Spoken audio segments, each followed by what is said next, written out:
Bonjour mesdames et messieurs et bienvenue au SIMA African Summit. Je vais vous parler en anglais aujourd'hui. Mes connaissances du français sont limitées à demander du pain avec fromage au restaurant. Vous devez me pardonner s'il vous plaît. Farmers Weekly is very proud to have partnered with SIMA and AXEMA, the trade association of agricultural equipment industry for both French and foreign machinery manufacturers, to organize this year's summit. By presenting the summit, the organizing parties wishes again to give expression to their commitment in proposing solutions for agriculture development in Africa. At the previous SIMA Africa Summit, which happened in 2017, where I was also happy to be present that year, the presenters focused specifically on those things that were preventing farming in Africa from developing to reach its full potential.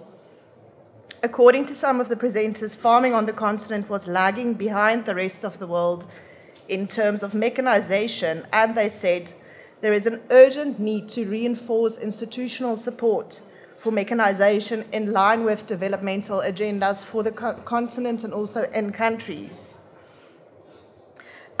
Josef KIENZLE from the FAO, who is also here again with us today, said at the 2017 summit that farming was the last thing that any young man or woman had on their mind when they contemplated a career.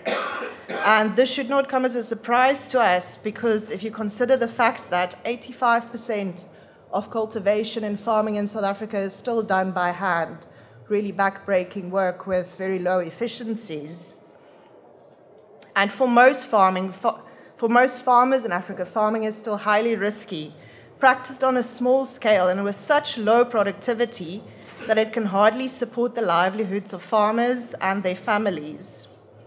The speakers at the 2017 summit concluded that what Africa was sorely lacking was well-developed and integrated value chains, access to financing, technology, as well as expertise. And this brings us to the topic that we have decided on for the 2019 summit, which our speakers will address today, which is agribusiness in Africa, positioning agriculture as a business and economic sector.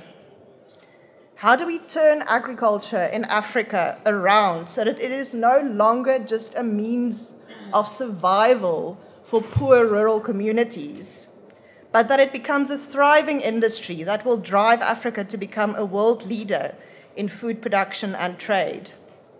This is what our speakers today will address, and I just quickly want to run through the program with you.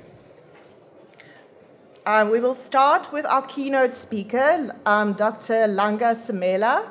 She's the Business Development Manager for ABSA Bank in ABSA Agribusiness in South Africa, and she's a very well-known and respected authority on agriculture and agricultural development from a financier's point of view in South Africa and really the Southern African region. So after we've had the keynote address, there will be 2 more sessions. At the start of every session, I will introduce the speakers that will give their presentations in each of the sessions and ask them to join us here at the front. And then if we've got time, we will have 1 or 2 questions after the first session. Otherwise, please keep your questions for the short panel discussion that we will have at the end of the program today. So again, thank you so much for joining us. We look forward to learning from all of our presenters and to engaging with all of you here and enjoy the program. If you haven't yet received a translation device, please get one. The speakers will speak either in English or in French. So if you are, like me, not able to understand both languages equally well, please get a translation device. And then I would like to invite Dr. Langa SIMELA.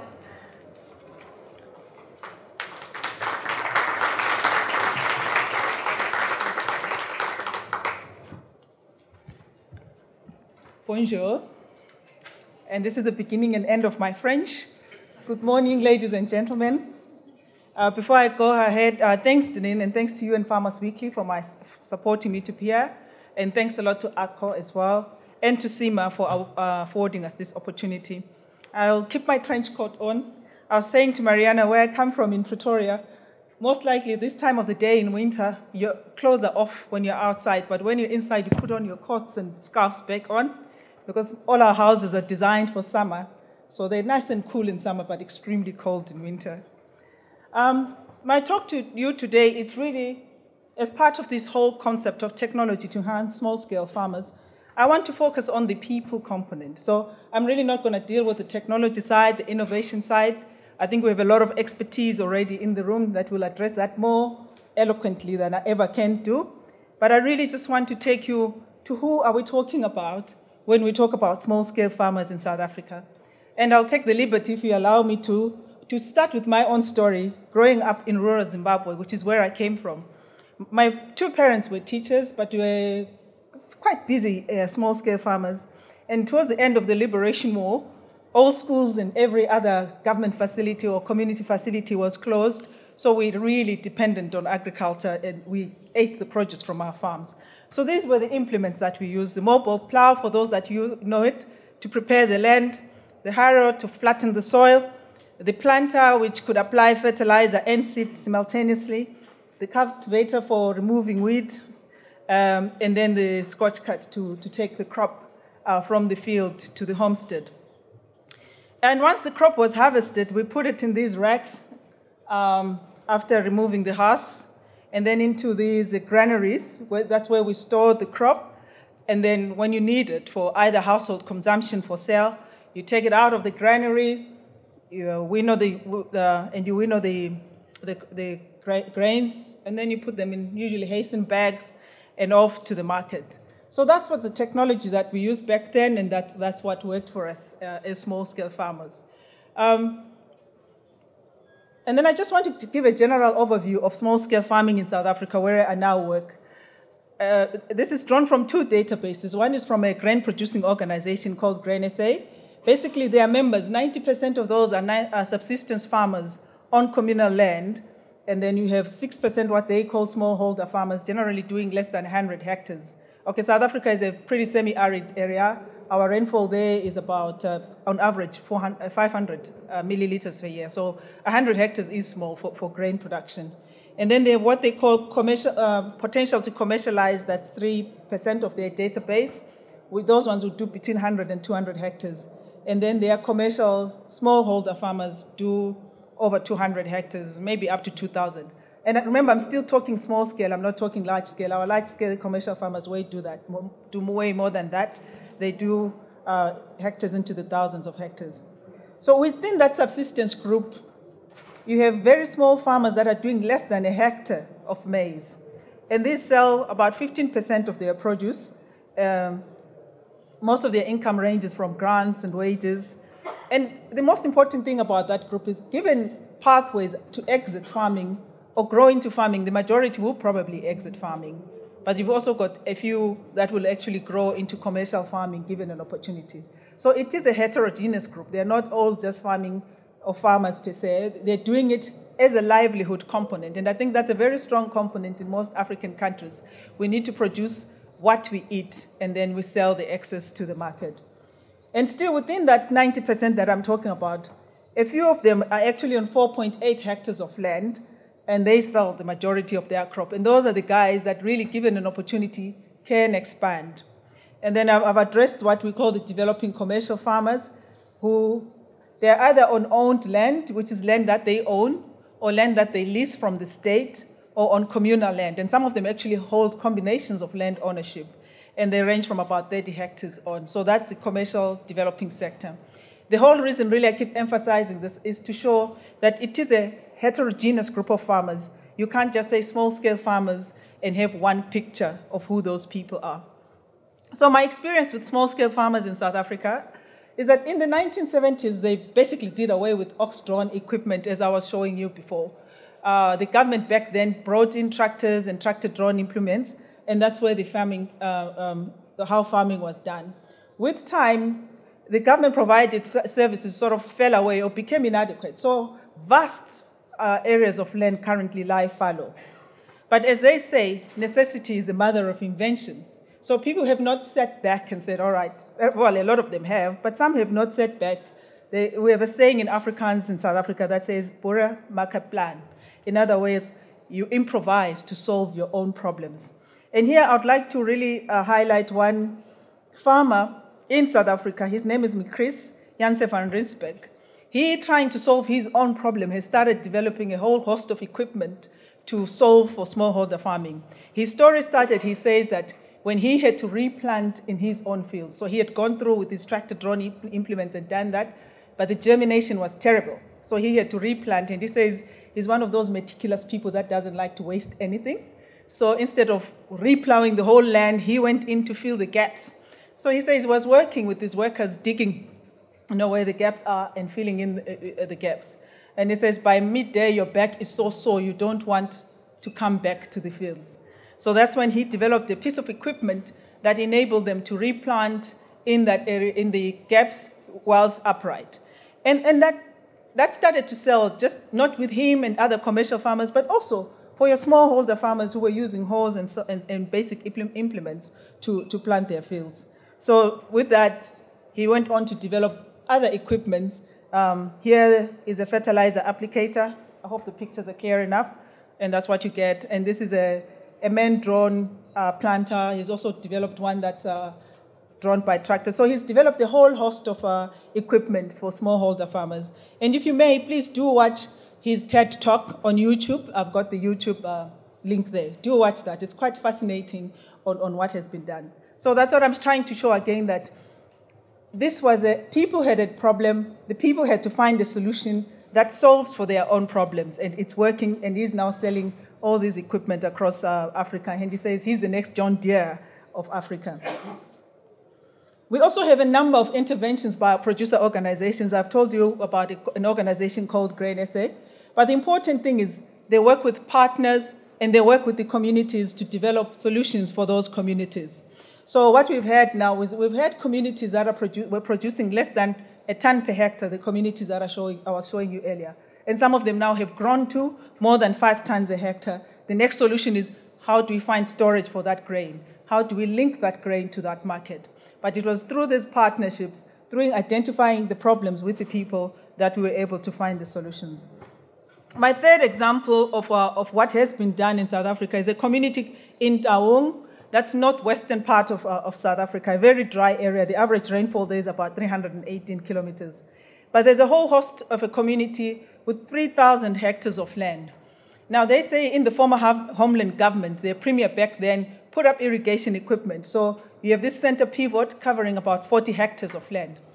In the initial allocation that was back in 1982, each household had 1.7 hectares of land. And they said that would have been adequate then to produce food for the household. But as you know, the cost of production goes up. So now each household has increased its allocation to 10 hectares of land. But still, that is not commercially viable. But because each household, so you can imagine a center pivot covering 10 hectares. Out of that, each household, 40 hectares, sorry. Out of that, each household has 10 hectares. In the past, what they would do, this one would go in groundnuts, the other one grow in with maize, the other one grow in with a different crop. So it was all haphazard. But over time, then they've come to work together. Each household now allocates themselves 20 hectares. They work together, procure equipment, fertilizers and seeds and everything together, harvest and sell together, and then share the profits and retain some of the income for themselves. So what I really want to emphasize there again is we need appropriate interventions and partnerships for this to work. We cannot go in and say South Africa is a 1.6 hectares continent, blanket solution for everybody. It doesn't help. You have to go in with solutions for the communities that we're working for. And that's why in my initial slide, I didn't show the whole. It played a relevant function in our community, used it in between for other functions, but it was not just a whole-based community. It was not whole-based agriculture. So with improvements, if you address people's needs for what they are, they will adopt new technologies. And while I'm there, one little story, there's a commercial farmer in Gauteng. Gauteng is one of the provinces in South Africa. I was talking to him just recently, I think over the weekend, and he says government came in and gave him hydroponic tunnels. And of course, he says, I took them. Who doesn't take anything for free? But guess what he did? After government had put in those hydroponic tunnels, he went and tore them down because they didn't fit into his production plan. So again, the point that I'm emphasizing, find out what the people's needs are and let us solve for those needs. And I think we can do that. We have a lot of potential to do that. We can address our own needs. We have the people, we have affordable labor with huge markets, we have agri-value chains that we can take advantage of, and a lot of training and extension services that we can provide there. We have the land, we know about the story about how much land is in Africa. We have a research community, development community, partners willing to work together. And lobbying and advocacy, to me, that's a very key thing that we can do as industries, to lobby our governments and tell them what works for us so that we have the right policies in place that enhance agriculture. So for me, I feel that it is possible to enhance and leapfrog Africa into the fourth industrial revolution, provided that we work with the people that we're trying to solve problems for. It's a huge continent. As some of you might have seen this picture, more than 2.9 billion hectares of land. It cannot be one solution for all. We have to understand each and every community that we work with and find the solution for that community. It's a diverse continent, diverse cultures, diverse cuisines. So the common challenge is, or opportunity rather, is to optimize the productivity of the continent using its resources. There is no one size fits all. And remember, most of these communities will try and produce what they need first before they satisfy the external market. So we cannot ignore that need first. People would want to eat what they're used to. So let's help them produce what they need, and then we extend that to the external market. So in closing, really, I think what we need most importantly is policy certainty. I think we've got brilliant plans. One of my favorite ones is CADAP. Those of you from Africa will know that, the Comprehensive Agriculture Development Plan. Let's make that work. We need infrastructure. That will come from our policies that enhance investment. We need to spend correctly and be accountable. We need smart partnerships. We need to use existing springboards. We have countries that are already doing well. We have communities that are already doing well. Let's take advantage of that. And we need to harness the potential in the people in the way that we benefit them. So my closing remark for all of us here is that we need to run profitable businesses whilst holistically solving for people's needs in partnership with them. We cannot leave them behind. Innovations and technologies can only enhance our interventions. With that, I thank you.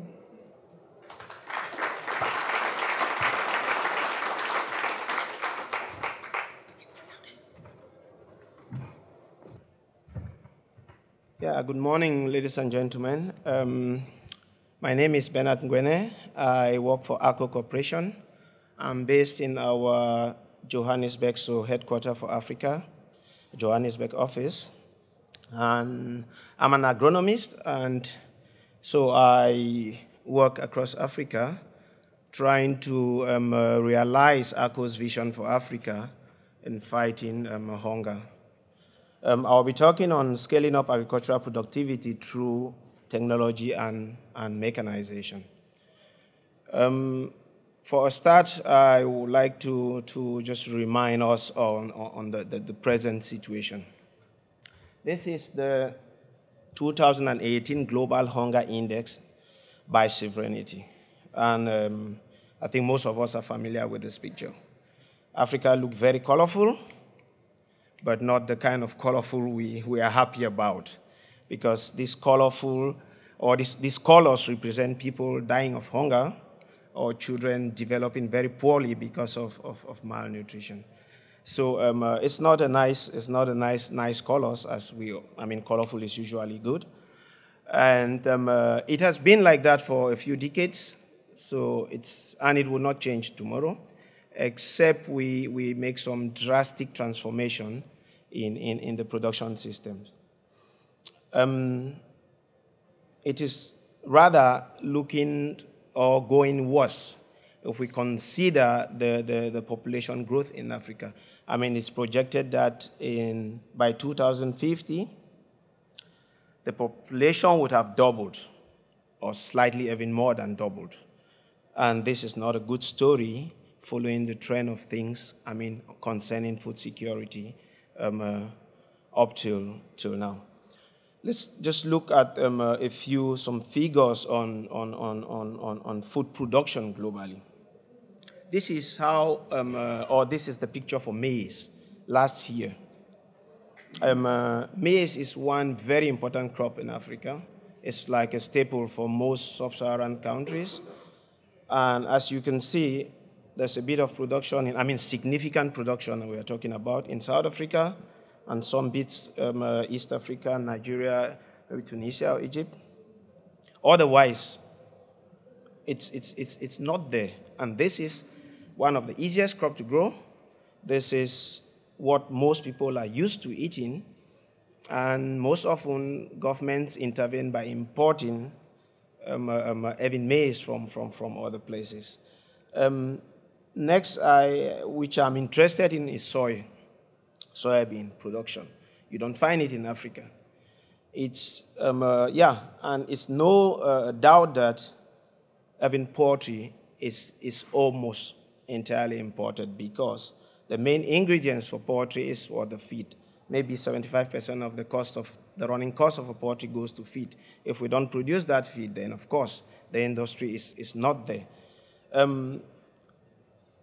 So for sure, we have to do something about it. We have to step up production. We have to change, almost everything which is happening in the agricultural industry. At the moment, what do we see? Just like the former speaker said, we have more than 30 million people in Africa farming like this. And even maize, Africa production is less than averagely. Of course, you have huge commercial farmers in South Africa and other parts who are up to standards, but the small-scale farmers, they are producing less than 2 tons a hectare. This is too small. And the picture above here is a typical maize stand in a smallholder farm. Sparse population, uneven growth, which is due from the system or how the crops are put on the farm. We would like to see plant stands like the picture below. We would easily give you more than 6 tons per hectare, which is quite decent. This is not very high, but it's quite decent where even smallholder farmers can meet up. Tripling their production. This would be a very huge change from the system. And you attain this by what? By just planting evenly or planting properly, uniformly. And of course, this is possible. We have machines for that. You don't need to have a high horsepower precision planter. That's where we would aim to reach. But even with small 2-3 rows planter, you can have optimal plant stand to produce 3 times what you're producing. These photos, I took them just last week from our farm in Zambia, where we have all these different comparisons. And it's very, very, very, the rainfall is the same, every other thing is the same. It's just this small change. I'm not saying you put a planter in a farm and everything works. No, it's one piece of the puzzle, and for me, a very important piece, because where you put the seed, it contributes immensely to the production in the end. So I consider this piece of puzzle a very important one. It's one piece, yeah, we have to work all through the production chain. So our small-scale farmers are looking generally for full solutions. Like I said, it's not an easy switch because we know how fragmented Africa is at the moment. You hear very nice stories about 80% of arable land is not used, it's there. But most often to transform this land to this, it can be done by the small-scale farmers. It needs more than intervention from just the local community. It needs governments. It needs us, for instance, to intervene, to transform a bush we call it farm also in some places, to transform that to this.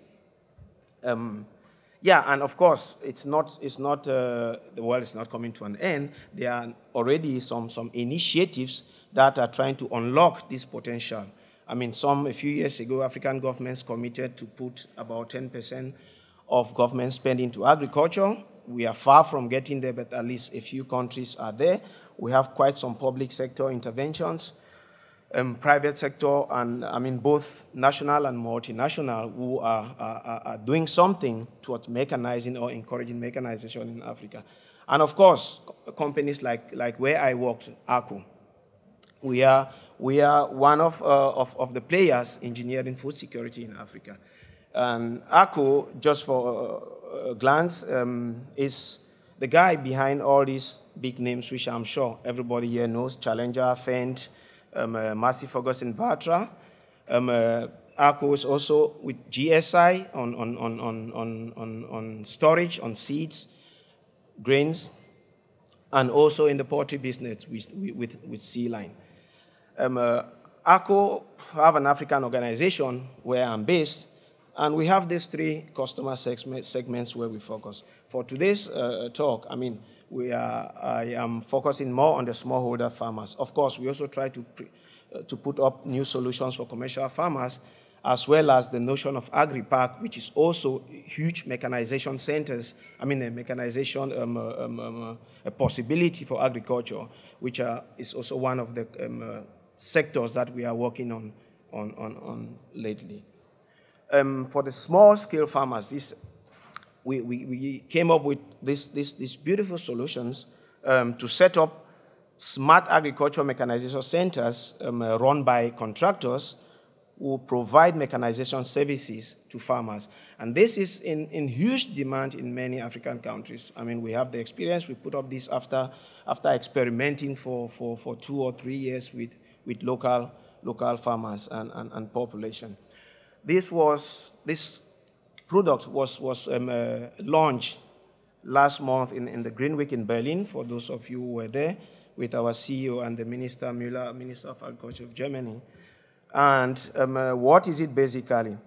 A container which will serve as storage, because storage is a big issue in some of these areas, serve as storage, as office space, some basic implements like some tillage implements, basic planter, spare parts that can run the project for quite some time.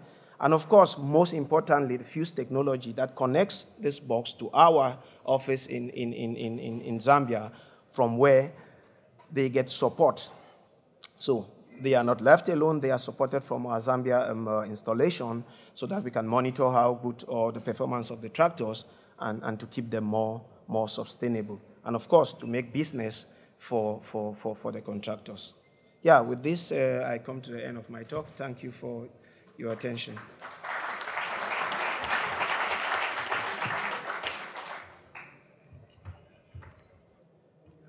How good is that? Forward and backward. Okay. Thank you. Hello, everybody. My name is Dr. Youssou. I come from Senegal, and I'm the country director of Syngenta Foundation for Sustainable Agriculture. As I think that you know Syngenta, and we are the foundation dedicated to support farmers in West Africa. And we are very, very, very involved in mechanization in West Africa. And I am very pleased to stand before you today for an invitation to share our experience in West Africa in terms of a model we are running now in West Africa. The model called SIMA in French, for those persons who speak French. SIMA is Centre d'Exploitation de Machines Agricoles, a kind of hub where we try to run mechanization services. Why we have mainly focused on mechanization in West Africa? Because the place we work often is irrigate scheme, and this irrigate scheme oftenly we need of machine in order to yield mainly rice. Rice crop is, as you know, a very important crop in West Africa in order to self-sufficiency, in order to have profitability in agriculture value chain. Now we have working in Senegal mostly, and also in Mali. We have all those partners in Ghana, in Nigeria, in another country in Africa. Why we are mainly dedicated to agriculture in this area? Because as a foundation, we have dedicated to support smallholder. Why? Because smallholder often, as you may now, are out of the value chain. They are not access to finance services. They have not access to fertilizer or other services in order to be profitable.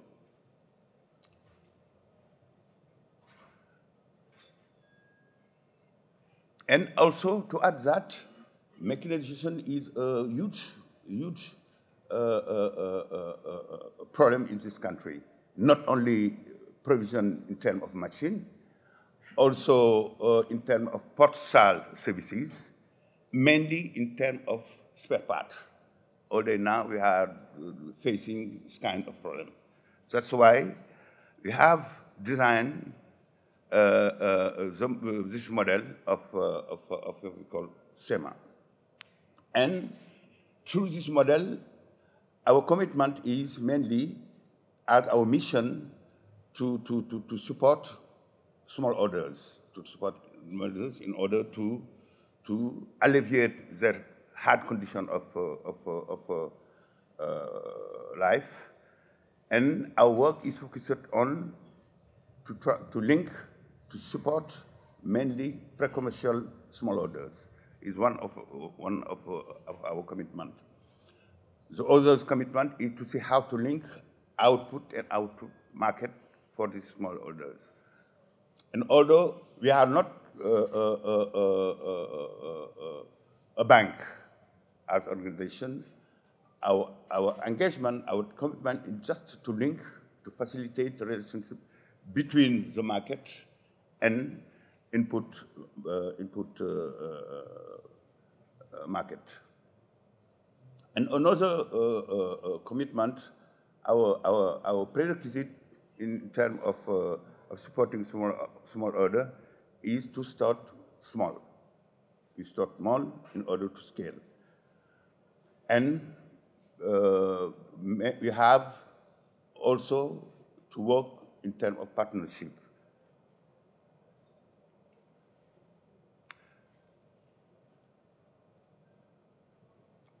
Usually, mechanization is a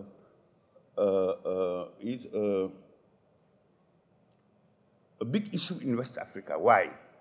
Because in the past, often the mechanization was provided by the states. States import machines and distribute them to producers. Using machine is not used as a business, a sustainable business, a cost-effective business. And we have many failures in this policy of mechanization in the past. That's why we have proposed to set up a model, a sustainable model, in order to demonstrate that if you use mechanization efficiently, you can have a cost-effective business. And what is the core of our business, of this model? First, you have to set up this model 2 or 3 prerequisites. One is to have a model which is integrated. Another prerequisite is to manage this model professionally. Another prerequisite is the model needs to be cost-effective. And if you see this schema, you can see how we try to link bank, our foundation, and what is needed to run the model mainly. First time in the beginning, and when we start to work with partner, our only commitment is to put in place what we call a fund of guarantee. And using this fund of guarantee, we can allow farmers to access to credit in order to buy machine, tractor, harvester, and so on.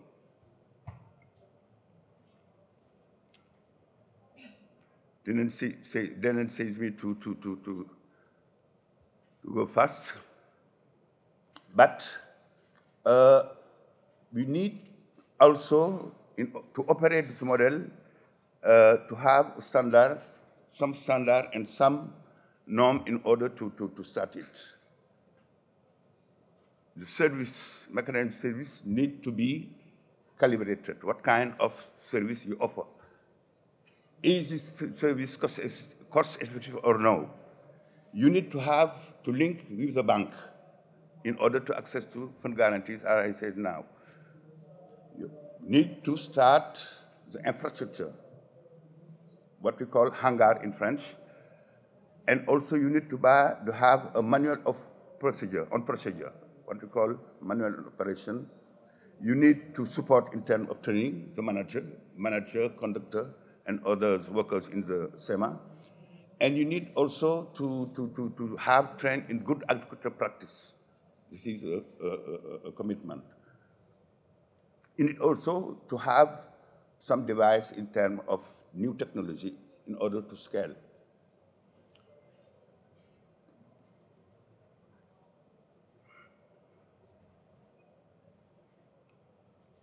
And what we have learned until now show us, either in Senegal or in Mali, that the SIMA is profitable. This could be demonstrated in this figure.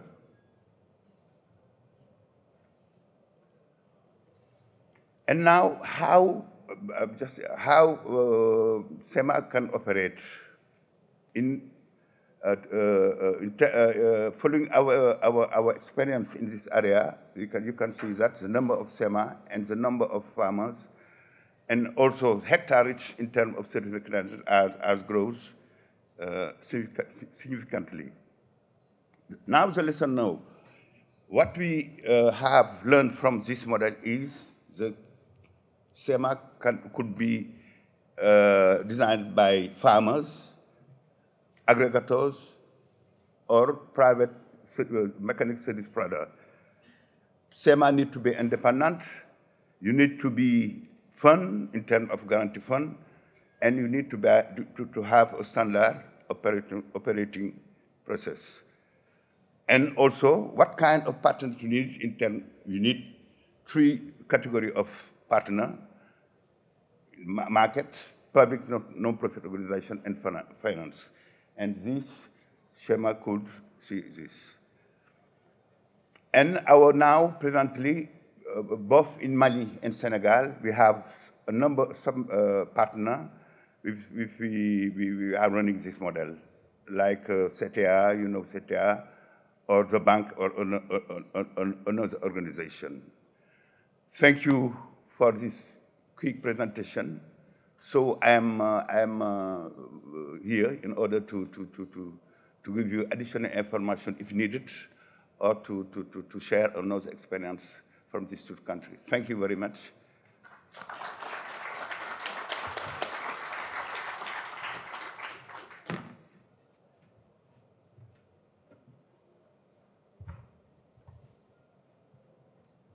Thank you very much for that. We're quickly going to move on to Mr. Debar, who's going to talk to us about setting up mutually beneficial contracts between farmers and companies in Africa. Bonjour à tous. Je suis le directeur de la fondation FARM, Fondation pour l'agriculture et la ruralité dans le monde. C'est une fondation reconnue d'utilité publique qui est soutenue par Crédit Agricole, par d'autres entreprises, par l'Agence française de développement également. FARM travaille particulièrement sur les questions agricoles africaines. FARM est convaincu que l'agriculture africaine doit se transformer pour relever les énormes défis auxquels elle est confrontée, sécurité alimentaire, réduction de la pauvreté et bien d'autres. Et FARM est convaincu également qu'on ne peut pas relever ces défis réellement, à tout point de vue, si on ne prend pas en compte, si on n'inclut pas dans le processus les petits agriculteurs qui représentent la grande majorité de la population agricole. Donc comment on fait? Comment on fait, sachant que ces petits agriculteurs, quelle que soit la définition qu'on lui donne, n'ont pas accès, comme mon prédécesseur l'a dit à ce micro, n'ont pas ou très peu, très mal accès aux intrants, à la mécanisation et au marché. Donc c'est d'abord une question d'accès. Et un des moyens, pas le seul, mais probablement un moyen puissant, et c'est ce qui est écrit dans le titre en anglais, de donner accès, de pouvoir travailler avec les petits agriculteurs, c'est par l'intermédiaire de la contractualisation avec des entreprises d'amont ou d'aval qui vont pouvoir donner accès aux intrants, à la mécanisation et au marché. Alors, peut-être le mieux, c'est de se projeter, de se raconter une petite histoire. Imaginons que vous êtes un petit agriculteur, précisément en Afrique. Évidemment, votre souci, probablement vous gardez une partie de la production pour vous, si c'est du riz, du maïs ou d'autres choses, mais il faut vendre. Il faut essayer de vendre, bien sûr, au meilleur prix possible. Comment faire? C'est pas facile, pour beaucoup de raisons dans lesquelles je ne rentrerai pas ici, vous connaissez le sujet. Et puis, vous avez peut-être de la chance parce qu'une compagnie, une société vous propose d'acheter votre production à un certain prix, à condition, bien sûr, que vous puissiez livrer cette production avec une certaine qualité, à un certain moment et avec un certain tonnage et le livrer à un certain endroit. Donc, elle vous propose, cette compagnie, à vous, petit agriculteur, de passer un contrat. Le contrat, a priori, c'est quelque chose qui est satisfaisant pour les deux parties. L'agriculteur va pouvoir sécuriser son débouché à un prix connu à l'avance, la plupart du temps en tout cas. Quant à la compagnie qui achète, elle, c'est très bien, elle se sécurise son approvisionnement dans un volume, à une qualité, à une date donnée. Donc, a priori, tout est parfait, sauf qu'évidemment, dans la pratique, malheureusement, on constate que ça ne marche pas aussi bien. Ça marche plutôt pas mal dans les secteurs d'exportation, les gros secteurs traditionnels. Dès qu'il s'agit des productions alimentaires qui sont consommées essentiellement sur le marché intérieur, donc, ça marche beaucoup moins bien. À vrai dire, les contrats sont très peu développés. Une des raisons, c'est que, si je continue ma petite histoire, l'agriculteur et l'acheteur ont conclu un contrat.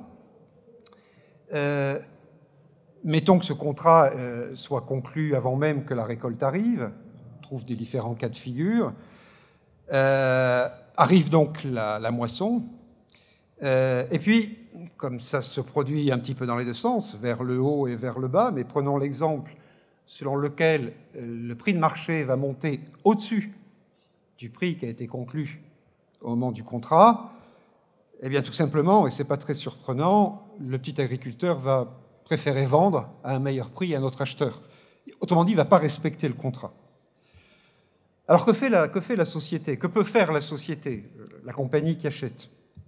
Alors, bien sûr, elle peut essayer de porter l'affaire devant les tribunaux. Si tribunal il y a, mais enfin, on sait bien que, malheureusement, très souvent, les procédures sont longues, difficiles, coûteuses, on ne sait pas très bien si elles vont aboutir et quand. La société peut également, bien sûr, exclure l'agriculteur qui ne respecte pas le contrat. Oui, bien sûr, et ça se fait. Le problème, c'est que c'est difficile, si on veut garder ses fournisseurs, de faire ça trop souvent et systématiquement. D'autant plus qu'il faut le dire, c'est un problème très généralisé. Non, en réalité, la meilleure option pour l'acheteur, c'est d'essayer de fidéliser l'agriculteur fournisseur. Et un des moyens de le fidéliser, c'est de lui donner accès, précisément, je reviens à ce mot, accès, à un certain nombre de services. Différentes possibilités, différents types de services. Le plus courant, bien sûr, c'est les intrants.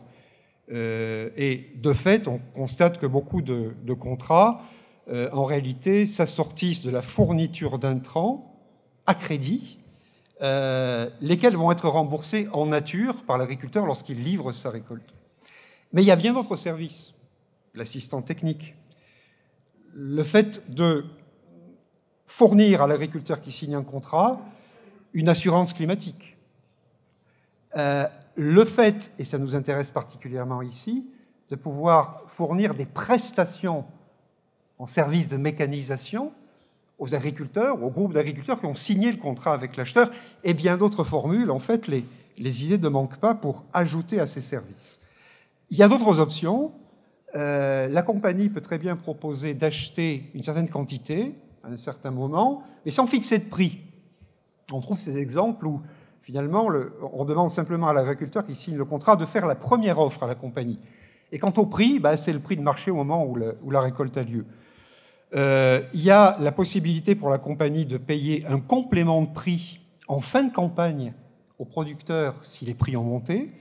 La possibilité et ça se fait de plus en plus, de donner des contrats qui correspondent à des productions à haute valeur ajoutée et qui sont assortis en général de certifications, que ce soit fair trade, que ce soit agriculture biologique, etc., et qui s'accompagnent d'un complément de prix. Et puis bien sûr, il y a la possibilité pour les agriculteurs et les compagnies de travailler non pas en individuel, mais à travers des groupements de producteurs. En conclusion, le principal défi pour les compagnies, c'est de travailler avec des petits agriculteurs. C'est pas facile, ça coûte souvent cher, il faut investir du temps, il faut être prêt à le faire. On peut penser qu'il y a beaucoup à gagner, mais que l'investissement est assez lourd. Donc c'est effectivement un calcul, si on peut dire, de la société.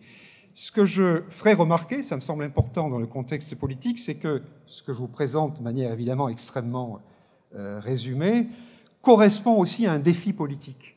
C'est-à-dire que le défi de beaucoup de gouvernements, c'est de pouvoir réduire la pauvreté, de pouvoir inclure précisément dans l'économie agricole une myriade de petits agriculteurs qui sont essentiellement aujourd'hui tournés vers l'économie de subsistance, ou bien, comme l'a expliqué le premier speaker, sont un petit peu à la frange entre subsistance et agriculture commerciale. Nous pensons que les contrats, la contractualisation peut être un moyen d'introduction et de développement de prestations de mécanisation en faveur d'agriculteurs qui sinon n'y auraient pas du tout accès. Voilà, donc Farm réfléchit à ces questions depuis maintenant 2 ans, 2 ans et demi. Nous avons un groupe de travail sur le sujet qui réunit une vingtaine d'entités, d'organisations, de sociétés françaises, africaines également. Un premier rapport est paru au mois de juin dernier, vous en avez la référence ici, il est disponible sur notre site.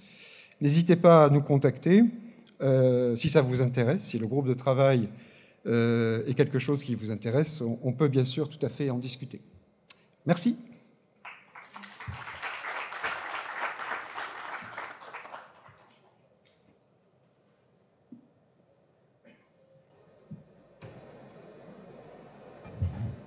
Merci beaucoup. And next up, we've got Monsieur Delabrière, who will further continue on the subject of concluding contracts with smallholder farmers and farming companies in Africa. Thank you.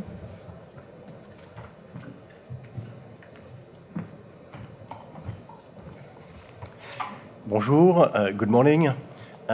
As I'm more comfortable in French, I think it's better for you and for me to speak French.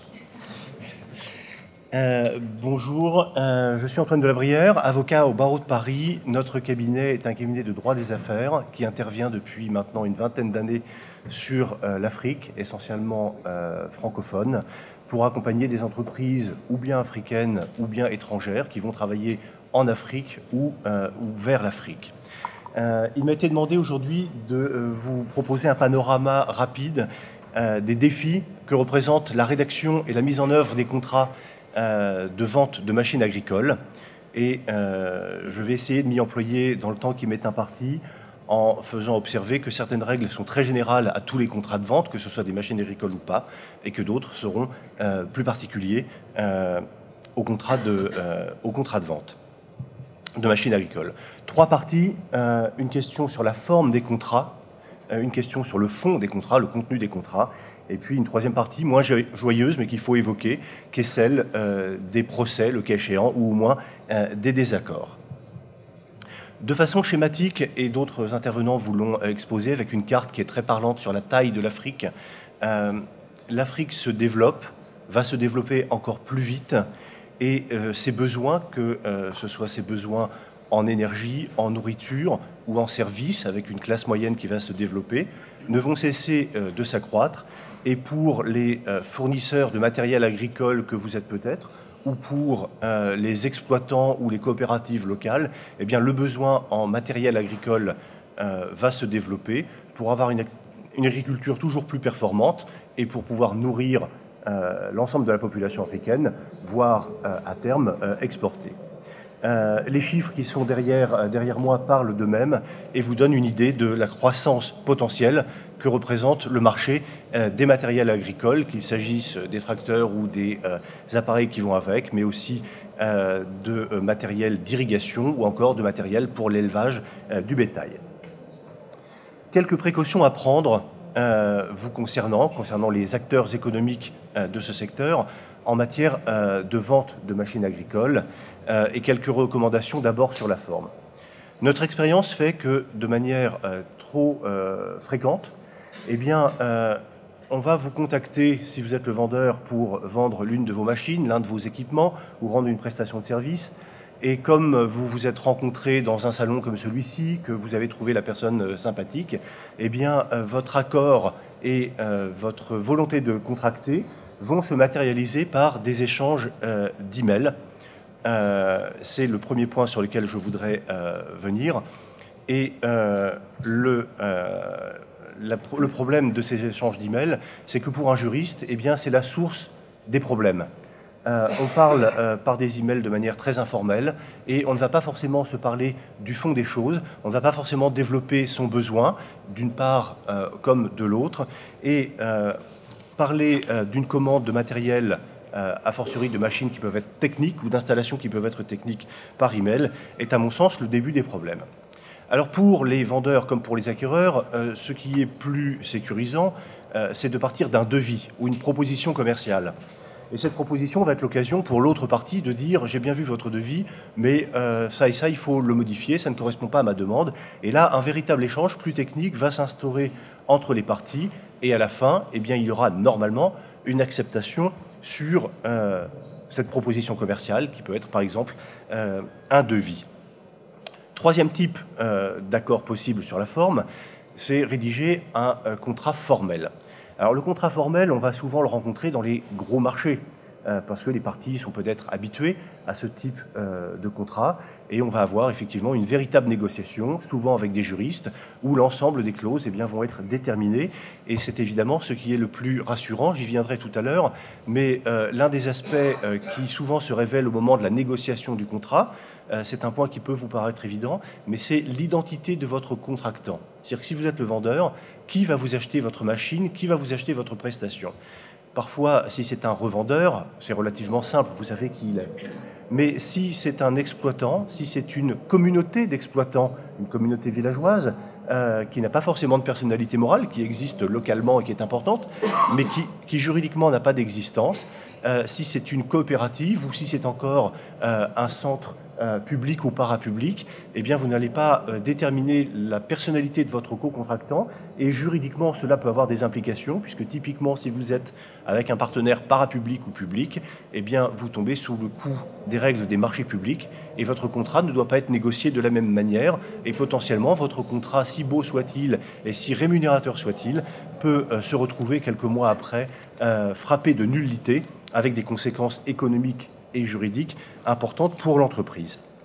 Dernier point sur la forme, et ça s'applique aux trois items précédents, l'existence de conditions générales de vente, si vous êtes le vendeur, parfois d'achat si vous êtes l'acheteur, qui vont être une sorte de cahier des charges et qui vont faciliter votre vie, puisque en ayant des conditions générales de vente, eh bien, vous pouvez avoir un contrat qui va être plus léger, puisqu'il va renvoyer à ce cahier des charges qui est constitué par vos conditions générales de vente.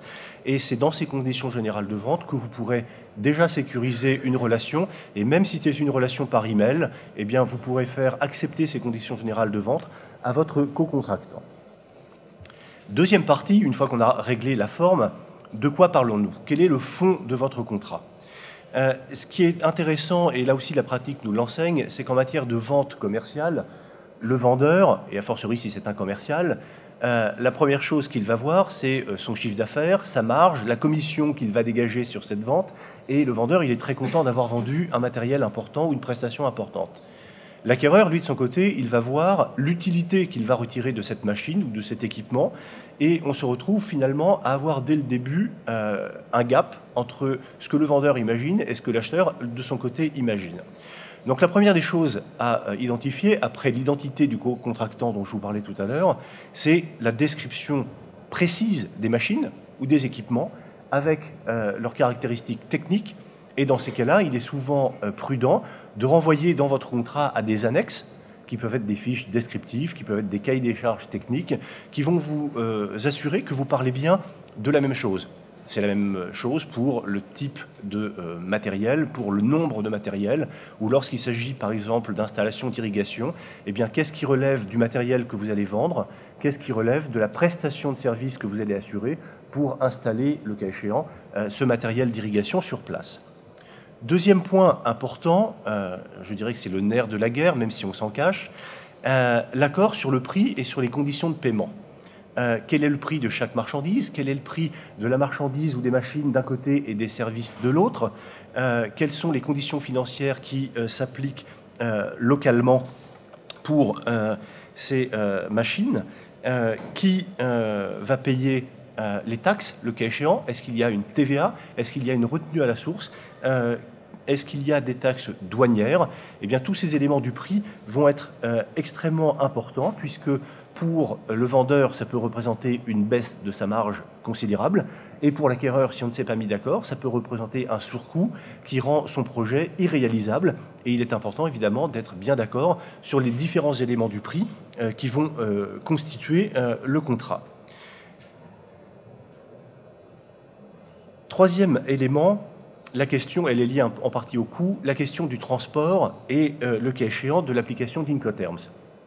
Le cas très classique sur les pays d'Afrique où je travaille est celui d'exportateurs, de fabricants ou de revendeurs occidentaux qui vont vendre localement, et donc se pose la question du transport des matériels, que ce soit par bateau ou par avion. Et plusieurs questions se posent. D'une part, qui paie ce transport? Généralement, il est en sus du prix des marchandises. D'autre part, qui va supporter les risques sur les machines, sur les équipements pendant le transport? C'est la question des avaries. Le bateau coule ou au moins subit une avarie, une partie du matériel est perdue. Qui supporte cette perte du matériel? Est-ce que c'est le vendeur? Est-ce que c'est l'acquéreur? D'un côté, le vendeur, il pense avoir vendu le matériel cool, eh bien, il considère qu'il doit être payé. De l'autre côté, l'acquéreur a acheté, mais il n'a rien reçu et considère qu'il ne doit pas payer un matériel qu'il n'a pas reçu. Autre élément, lorsque vous n'êtes pas habitué à ces questions, eh bien, il existe des règles internationales qu'on appelle les Incoterms, et parfois dans un devis, un vendeur professionnel va indiquer que sa vente elle est proposée avec tel Incoterms, et si l'acquéreur n'est pas au courant, s'il ne fait pas attention, eh bien, il n'aura pas compris que cet Incoterms, eh bien, il constitue une livraison à la sortie d'usine du fabricant, c'est-à-dire qu'on ne parle pas du tout du transport et on laisse l'acquéreur s'occuper du transport, ou au contraire, le vendeur qui n'aura pas fait attention s'est engagé sur un prix qui inclut la livraison du produit jusque par exemple au dédouanement ou à la sortie du bateau.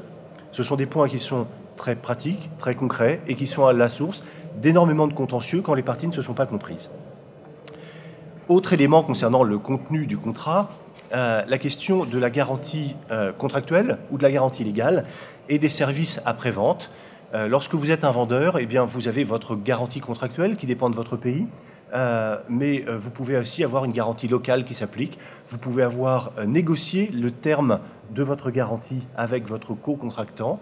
Et puis se pose aussi la question du service après-vente ou de l'installation. C'est-à-dire que si vous livrez un tracteur classique, forcément, vous n'avez pas besoin d'aller expliquer à l'agriculteur auquel vous le vendez comment il fonctionne. Probablement, il le sait, mais encore, c'est pas sûr.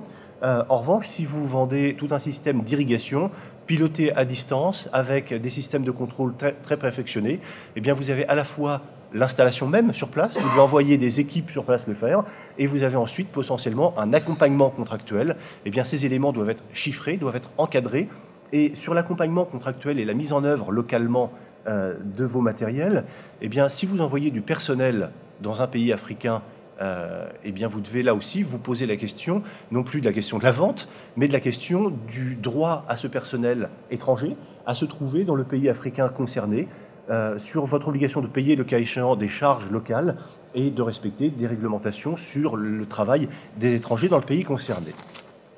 Troisième partie, qui n'est pas la plus sexy, mais qui était extrêmement importante aux yeux du juriste que je suis, qui est celle des litiges et des garanties qui peuvent être prises pour les éviter ou les limiter. Tant que tout se passe très bien entre les co-contractants, on peut avoir échangé par email, on peut même s'être tapé dans la main. Tant que tout va bien, tout va bien. Mais à partir du moment où ça ne va plus bien, eh bien, rien ne va bien. Dans les contrats, et y compris dans les conditions générales de vente dont je vous parlais tout à l'heure, un des points essentiels, c'est de déterminer la loi applicable. Vous pouvez avoir fait le meilleur contrat du monde, si vous n'avez pas prévu quelle est la loi applicable, eh bien, vous prenez le risque comme vendeur de vous retrouver attrait devant un tribunal étranger que vous ne connaissez pas, dont vous ne connaissez pas le droit, avec un prestataire, enfin avec un partenaire local qui, lui, est dans son pays, va être dans une situation beaucoup plus confortable que vous.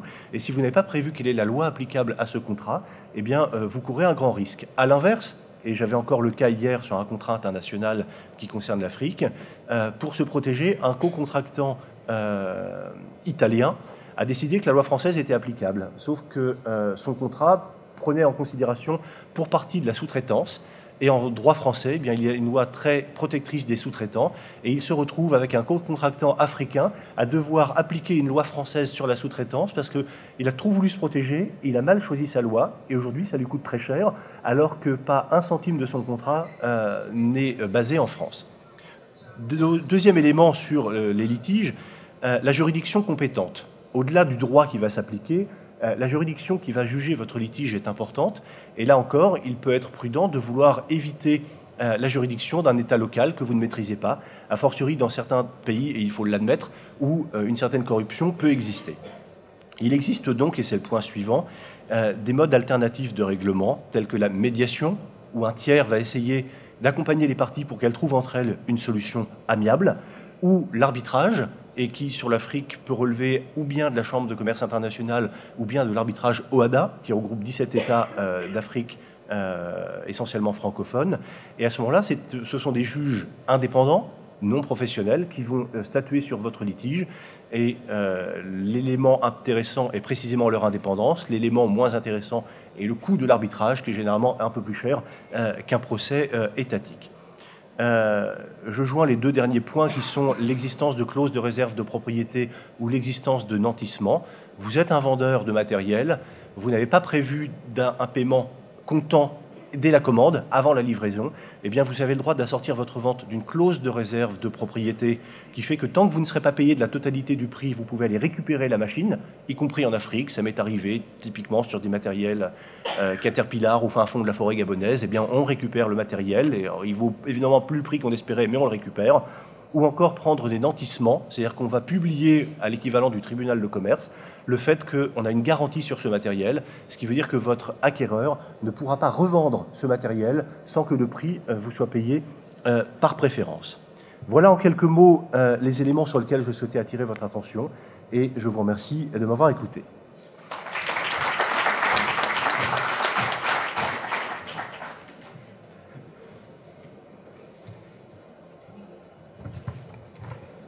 Thank you very much for all the presentations. Unfortunately, we don't have time to take any questions now, but all the speakers will be at the quick cocktail event that will follow after the summit. So thank you for those presentations and for really looking into some of the practical issues that come into play when the big dreams that we have for development in Africa need to become reality.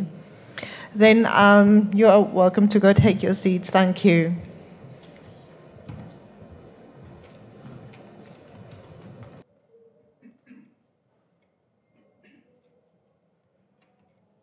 Okay, thank you, Mr. BRUN. You can open the session for us.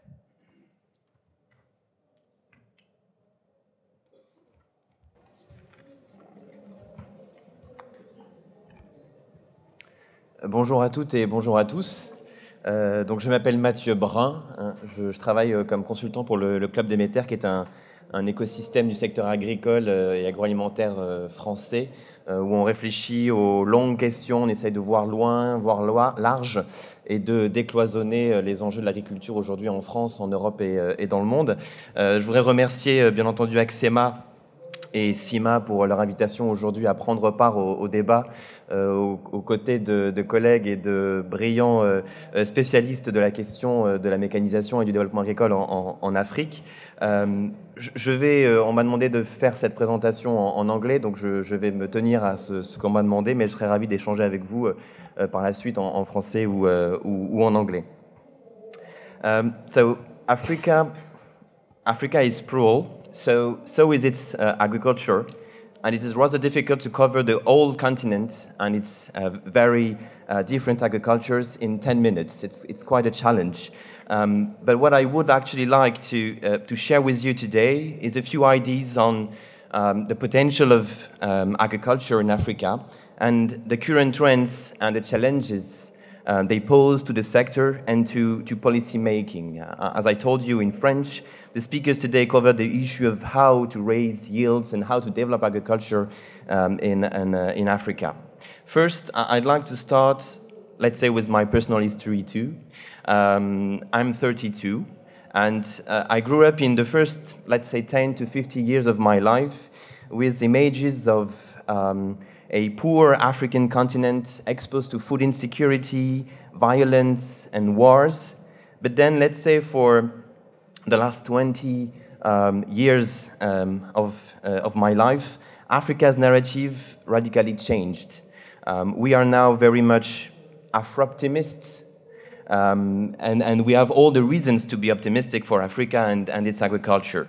Africa has enormous potential, not only to feed itself and eliminate hunger and food insecurity, but also to be a major player in global food markets. African farmers are already on many already leaders, on many raw material production, even if they lack the capacities to transform these resources and to keep the added value at home. African potential lies in its land, water, oceans, of course, and in its workforce, women and men, but also in its knowledge and also in its very large markets. But all these assets, these strengths, are also weaknesses and are exposed to significant risk if we do not support them. So I will share with you different ideas on a macro level, actually. The first challenge for African countries and for the agricultural sector is the demographic one. My colleagues before me already tackled the issue, but so far agricultural production in Africa has not kept the pace with population growth. There are roughly 1 billion African people today, and there will be around 2 billion in 2050. And with the present trends, the continent will only produce 13% of its food needs by 2050. But how these farmers will rise their potential and address hunger while also boosting livelihoods in the continent? And today, and it was already said, but 80% of Africa's farms are small plots, but yet it contributes as much as 80% of food production. What they need, and it was already covered by the speakers, is access to markets and finance, a safe environment with land tenure security, and access to knowledge and technologies to really boost their potential. I'd like to insist on something that most people, I mean, at least in France and in Europe, they tend to forget that even if we are in an all-urban world where cities grow bigger and bigger, still rural population and then the rural areas they matter. Yes, it's true, Africa will have some very large cities in the future, it already has, but rural areas will not disappear from the map.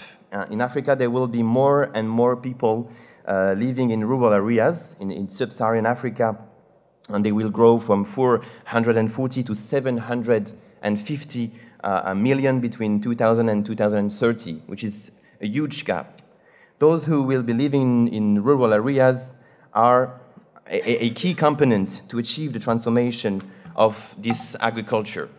However, we must not leave this population in rural areas behind, because the neglected peasantry is the breeding ground for insecurity, political and social insecurity.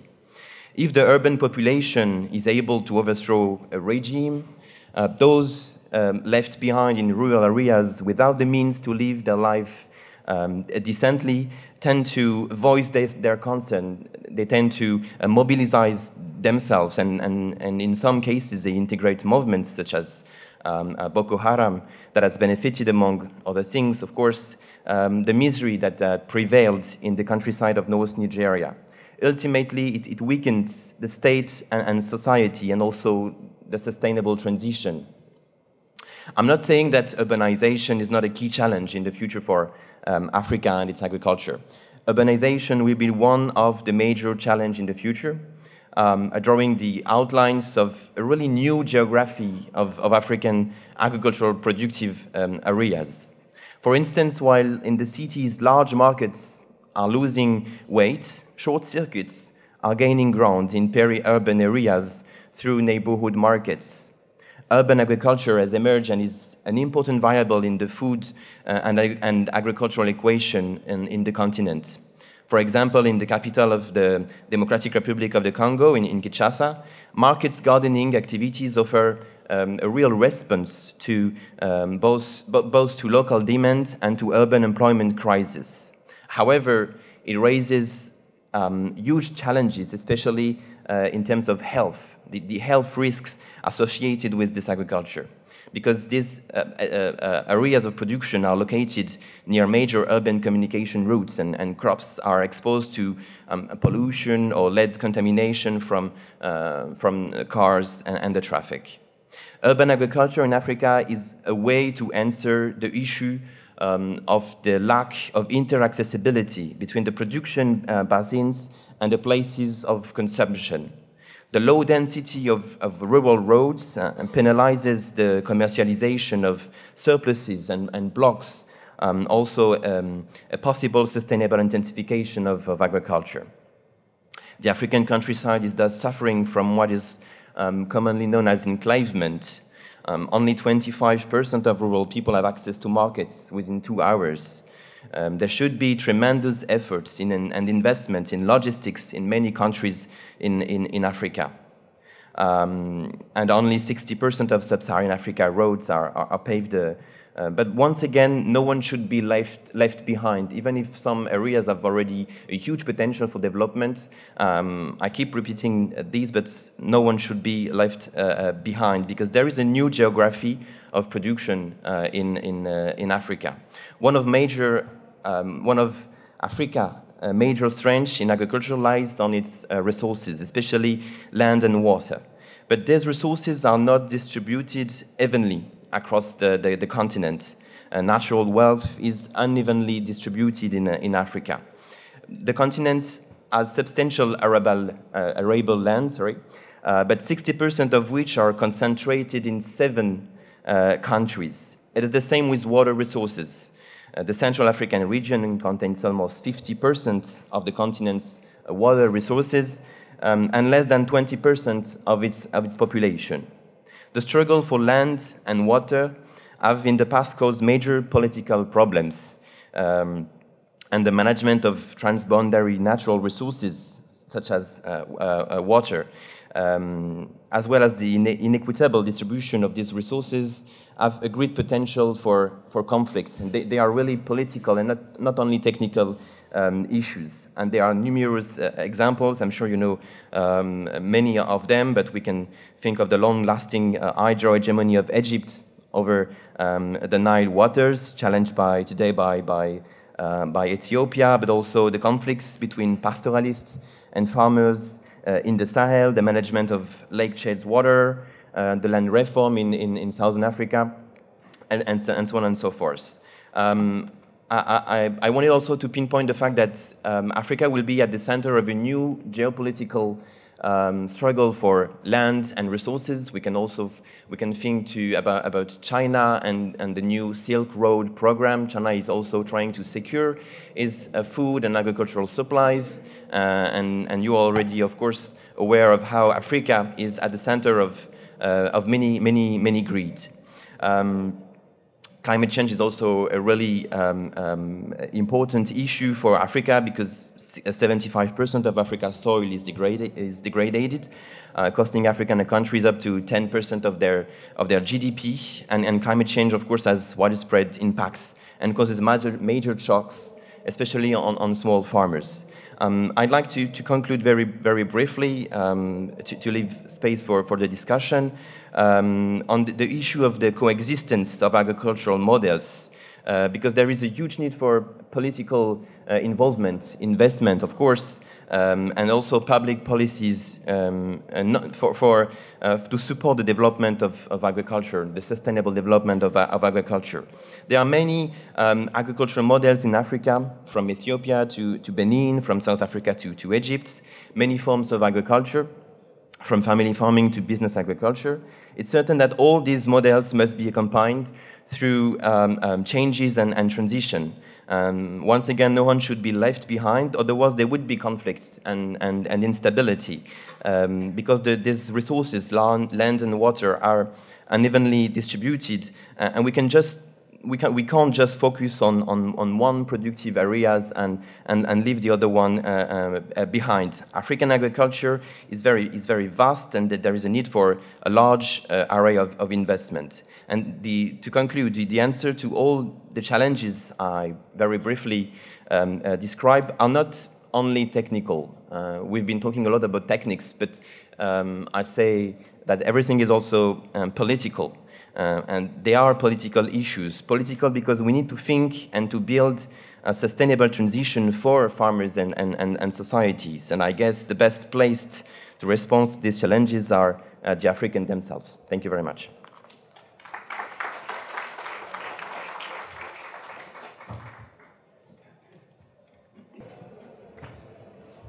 Good morning, everybody.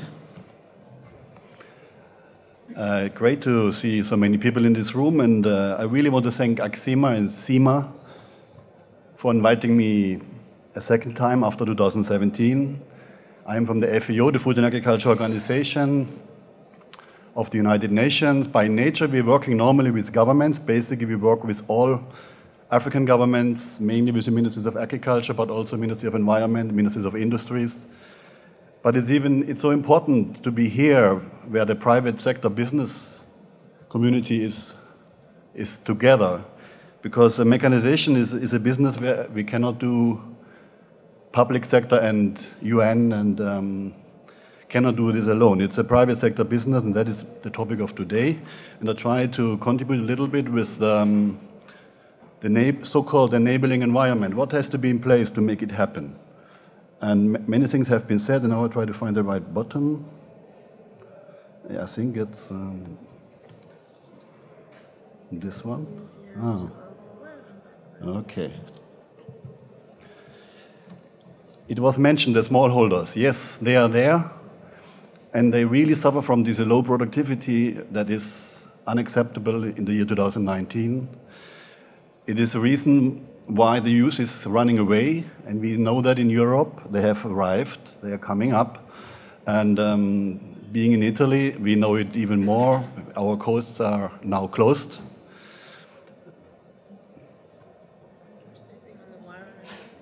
Okay. I try to not to step on this wire. Okay, good. And we want the smallholders to be included in this, let's say, new development or new, some people call it revolution, the Agriculture 4.0, which is both agricultural mechanization technology, but also digital technology, and bring this together to develop the sector sustainably. And here, it is a big concern for the FAO to get it right this time. I mean, mechanization has been in the picture since the since after the Second World War, basically, including in Africa, in the colonial times, and later on with huge government-supported program where FAO was also helping. And in the end, it was not sustainable. It was too much public sector driven. It was a top-down business. The actual smallholders had little or no access or no participation in these programs. So they kept on being left out there. And that's why this time around, we try to come up with a definition about sustainable agriculture mechanization. In short, it has to be economically viable for all business partners, the suppliers and the users. It has to be socially acceptable. There is a persisting argument that mechanization is displacing labor. It may do that. However, it is labor that is actually unpaid labor. It's subsistence-based labor. It's labor for a living. And it's difficult to convince people to stay in that business. So that is why mechanization will bring a new set of jobs along the whole chain. And that's what we want to go for. And thirdly, not to forget about that, it was mentioned from previous speakers, it has to be also in line with environmental sustainability in order to rebuild the soils, to help overcome the erosion problem, help overcome compaction, to build it into agronomic concepts that are also, in the end, make the system up, not only the mechanization part. And we want to go along the value chain. The mistakes from the past, we focused on production. Then we had bumper harvests, but we couldn't process it, we couldn't store it, we couldn't sell it, we couldn't bring it to the market. So, and in the value chain is where the jobs are, then the next generation of jobs. So think about the global system. Coming back to sustainable mechanization, we believe it starts with the smallholder or with the person on the farm, or maybe it's a farmer group, maybe it's a farmer field school, maybe it's a cooperative, maybe an individual. But it has to be the choice of that group to make a decision, okay, I need this implement, I need this small tractor, or I need this harvester, or a processing machine, or a storage device. Because it's that decision that drives the idea that you want to do something with it. And that's, in the end, the beginning of making it sustainable. It shouldn't be imposed. It shouldn't be imposed by a program, by the government, by a donor who has the idea it's useful. It might not be useful, and we have heard it before this morning.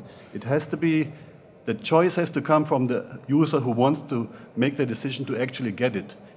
So whatever means, it can still be a donation, but it has to be the choice first that, yes, I need that thing on my farm.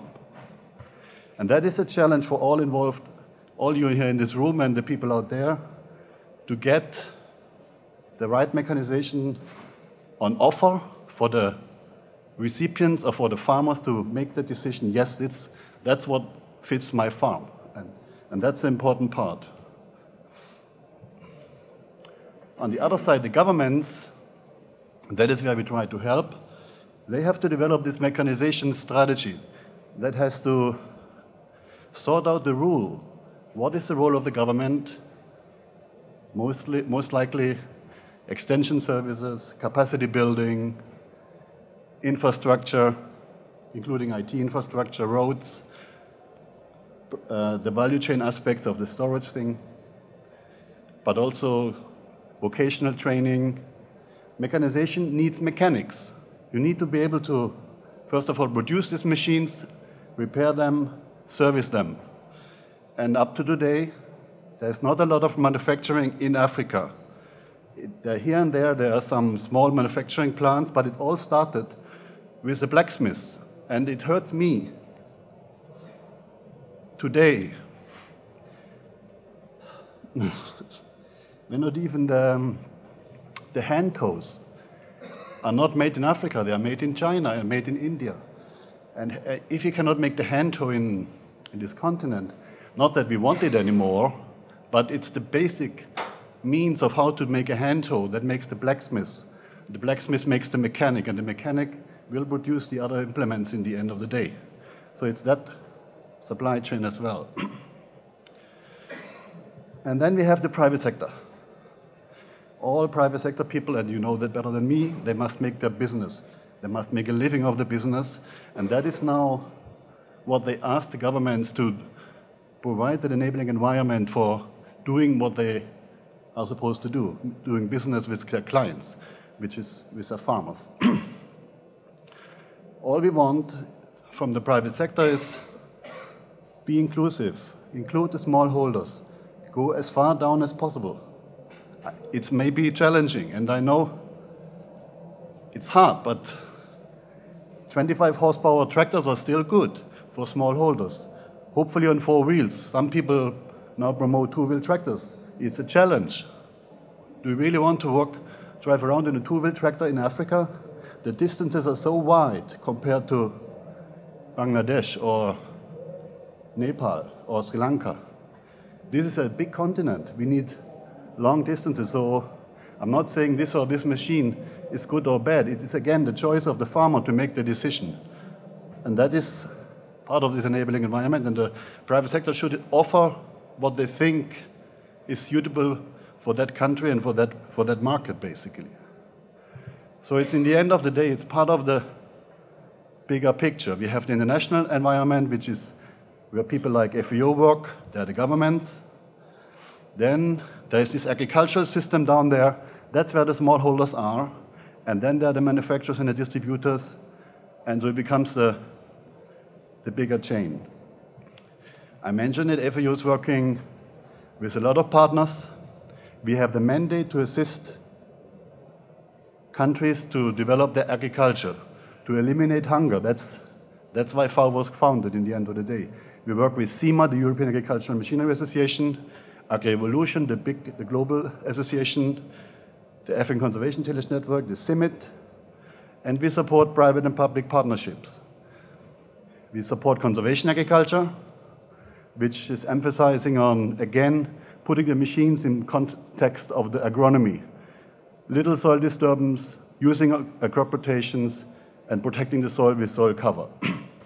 We have worked with the African Union on founding the SIMA framework, which is a framework for Africa endorsed by the African Union.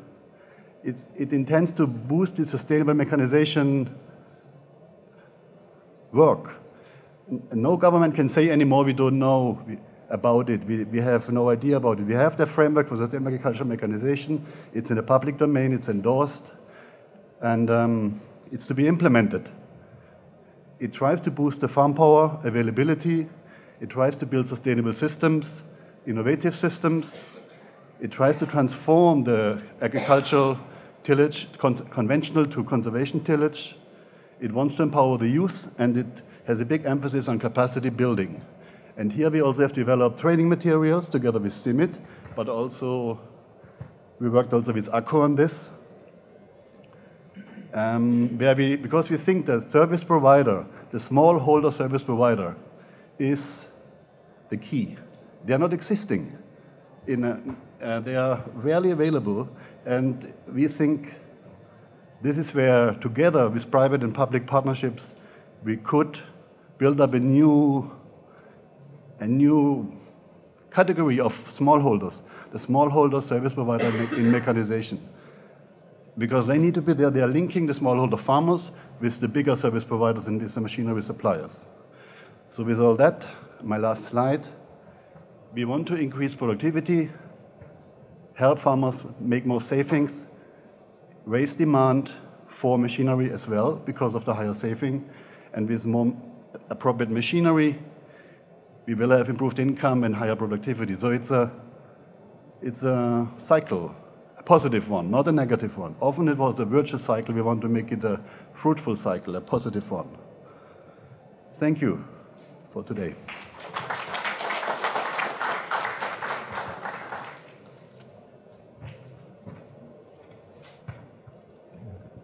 Okay, Okay, thank you very much for that. I think we're only going to have time for maybe 2 or 3 questions because we are running quite late.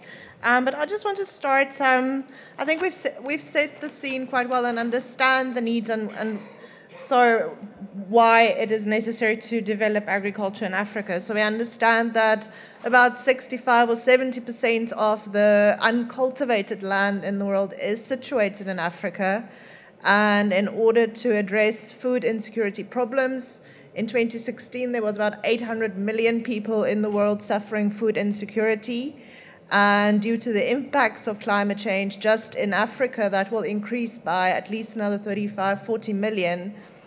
So it's clearly necessary to develop and increase agricultural production in Africa. So, but now my question to the panel is, if we look at the global trends, when agriculture starts developing, when farmers become more efficient, they grow their businesses, then we see this businesses merging, and this is the situation we have in South Africa. We've got fewer and fewer larger farmers, and the smaller farmers are being pushed out because of their inability to compete.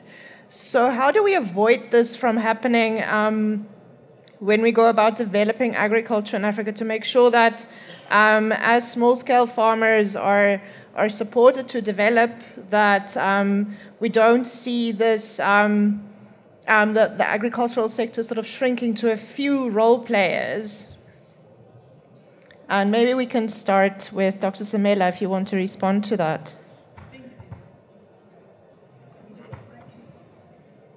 Look, I don't think we'll... Is it on? I don't think we'll avoid those trends.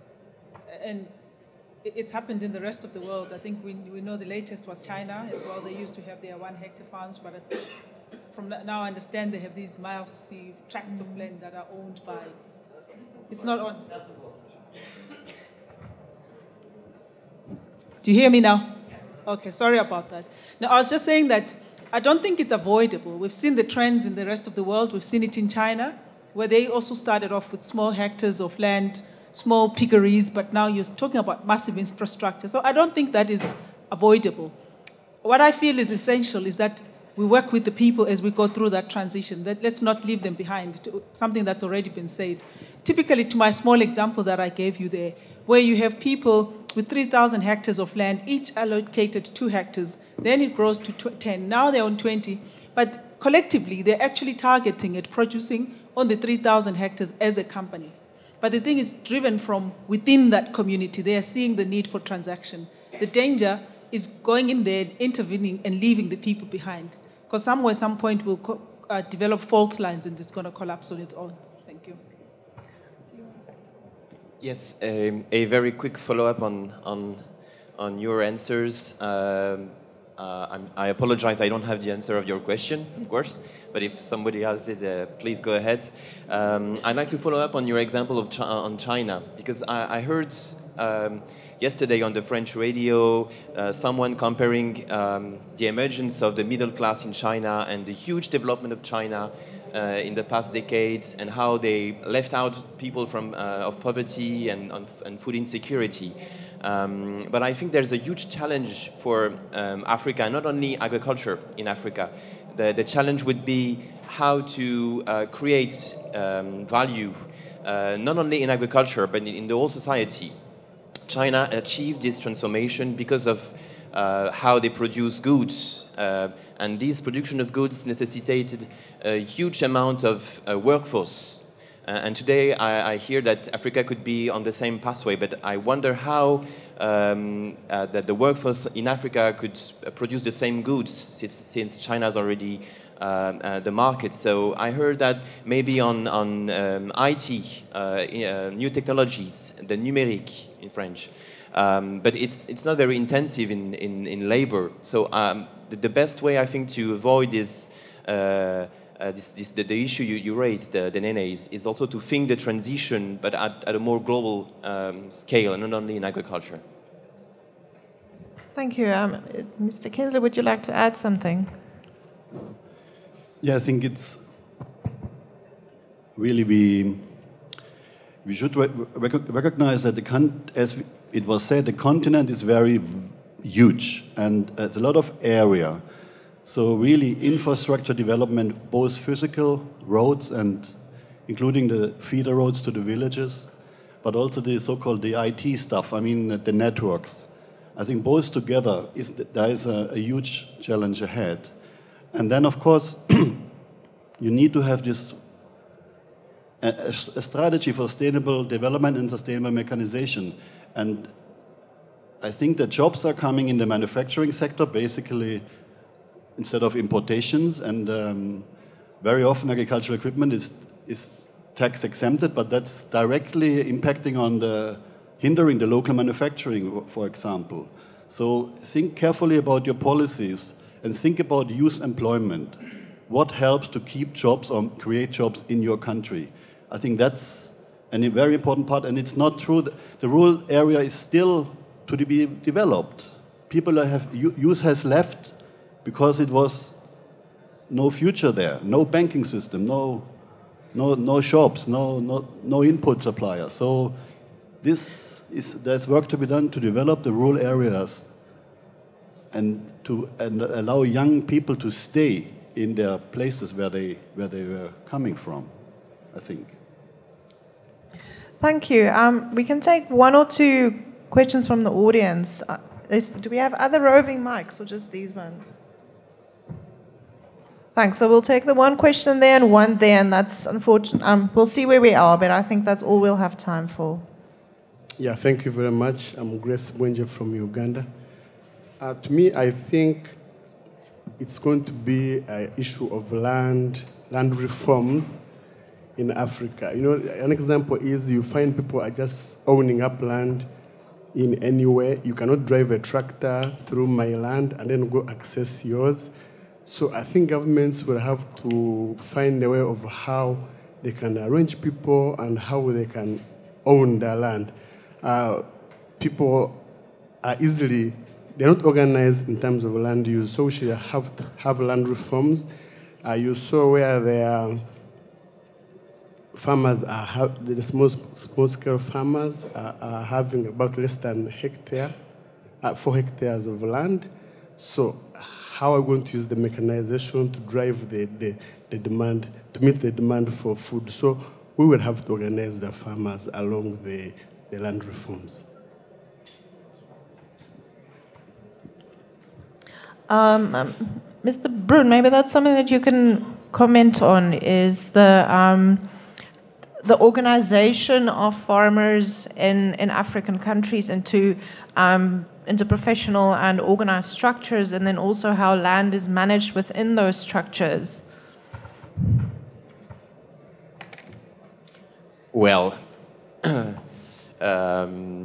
maybe my colleague on the right would be better fit to answer the issue, but I would just like to insist on the fact that land security and land tenure is as you said, is maybe the most challenging issues in Africa, in sub-Saharan Africa especially, and it's very about how we about how our governments, the governance and the systems, the political system deals with this issue, because because land could be very tricky and could be used for political clientelism, or could be used politically speaking. I mean, so yeah, that would be briefly my comments. Yeah, definitely the land tenure issue is it has to be sorted out. But basically, the conflict between the traditional lands and then the the land that has been registered and properly categorized. So this is the challenge for each single government, including the local governments, where the problem really is. But the central governments have to enable the local governments to make those rules, and in the end of the day, maybe convert these traditional lands. But if culture allows, I mean, I don't want to. I know the problems are huge here, and it's very hard. But with regard to mechanization, what is really good is that the financial sector has accepted or begin to accept the machinery as collateral as well. It was not happening for a while, but now it's more or less a common practice that you can have a loan on the actual asset that you want to purchase, or then there may be a leasing contract. So there are new ways of organizing that you have access to your mechanization inputs, that they are kind of evolving. And then I mentioned a word now that is very new also to me, but I started read about it. I mean, the blockchain technology, which has to do with IT again, but I know from colleagues you can even sort out land tenure issues with this modern technology that the blockchain can bring. Not enough time to talk about this now, but I mean, I just want to flag this as a new avenue, what is on the horizon, also for rural areas of Africa, and resolving some of those problems. Thank you. And we had one question over there. Okay. François Bourzex. I would like to speak about fertilization, because we only spoke about mechanization, and I think improving fertilization is also a way to boosting productivity. What is the easiest way, to your opinion, to boost productivity? Is it not fertilization, improving access to fertilizers for producers, rather than mechanization, which is far more intensive in terms of capital use?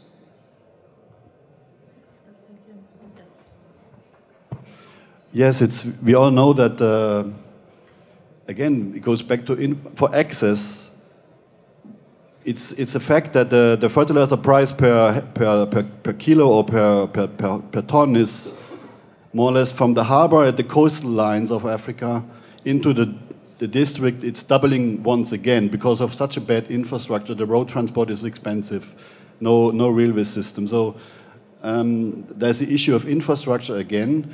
But then with fertilizer, it goes back to good agronomical practices. If the soils are unable to take the fertilizer and it's simply washed into the water again, then it was for no use. So fertilizer alone cannot be the solution. It has to come with good agricultural practices, with changing of the system, breaking up the hard pan, subsoiling, and then maybe not so much plowing as before, using proper crop rotations, increase soil organic matter, so to have the soil that can cope with that fertilizer input that was expensive in the first place also.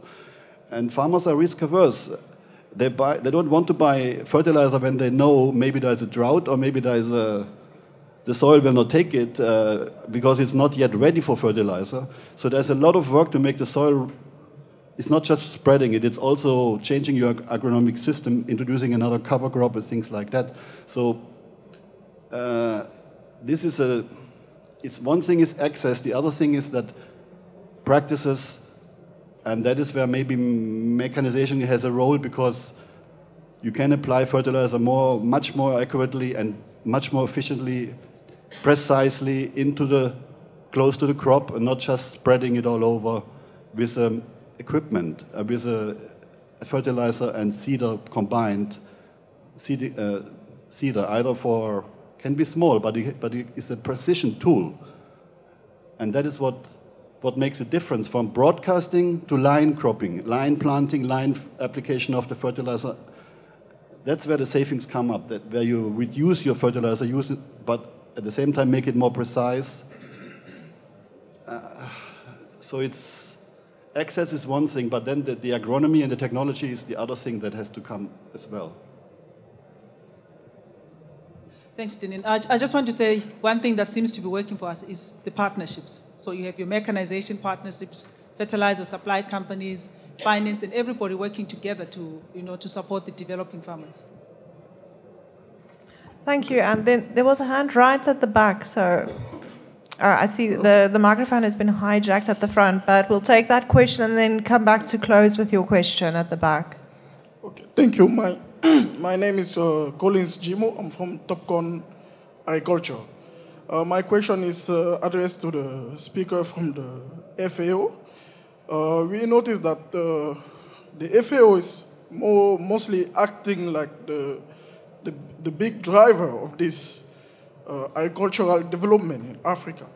But what we notice is, as you rightly said, you deal mostly with government bodies. But from our study and understanding of your relationship, we can see that there is no real accountability that those governments provide you with after pouring all those investment and big money into those governments. Rather, most of them, they are using it for political maintenance in power or using it for some corruption-related activities, but not really for the end user or for those little farmers. So my question is, why don't you, as a big organization, review completely your strategy and empower directly those farmers with that big money and use those governments as those who will be creating like framework or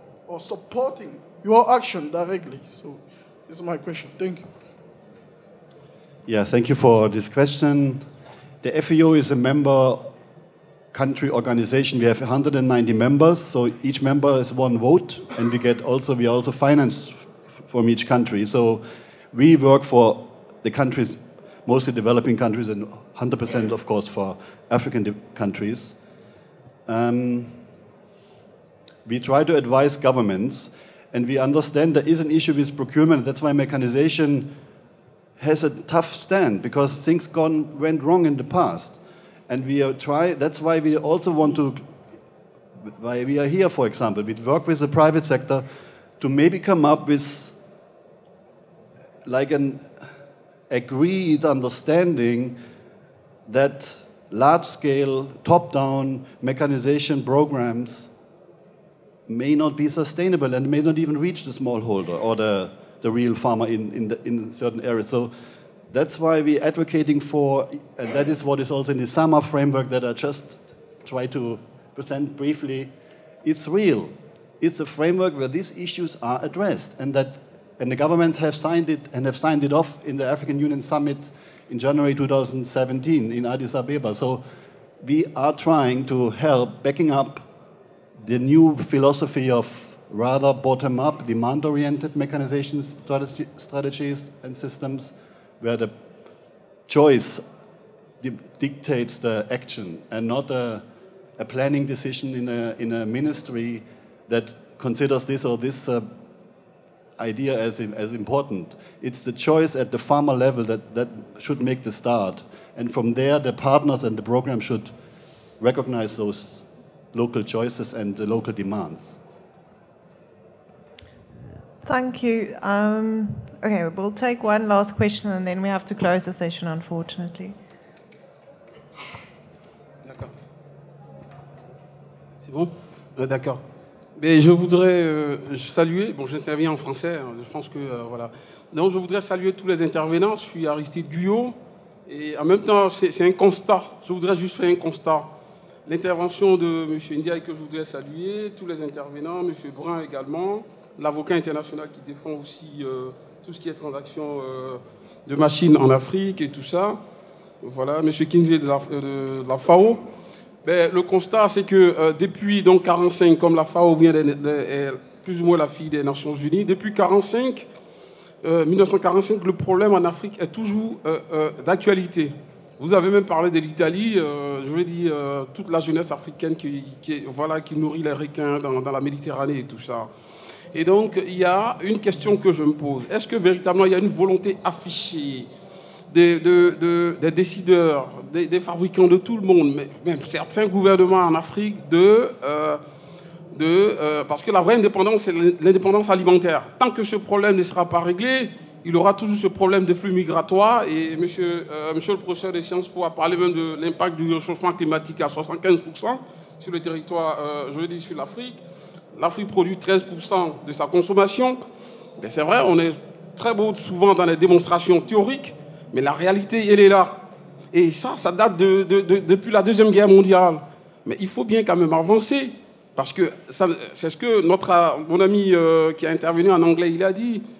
Vous ferez tout ce qui est comme effort, mais vous partez sur le terrain, le problème, il est là. On tiendra toutes les conférences aux Nations Unies, partout, dans toutes les grandes salles, mais le problème demeure. La réalité, elle est là, elle est palpable. Donc il y a un choix, il y a une volonté à faire. Vous voyez, il y a un acte réel à accomplir. Il faudrait bien que l'information parte du terrain, au-delà de la bureaucratie. Il faut être dans le réel, dans le concret. Donc c'est juste ce constat que je voudrais dire. Sinon, il y a eu au moins plus de 6 interventions. Hein, d'accord, monsieur Debar aussi que je voudrais saluer, monsieur Antoine donc, de la Brière. Tout le monde, je vous salue, mais malheureusement, j'ai l'impression que depuis 1945, le problème demeure. Donc c'est un constat et je vous encourage bien sûr à tout ce que vous faites, mais j'ai l'impression que c'est inefficace. Je suis désolé. Merci beaucoup.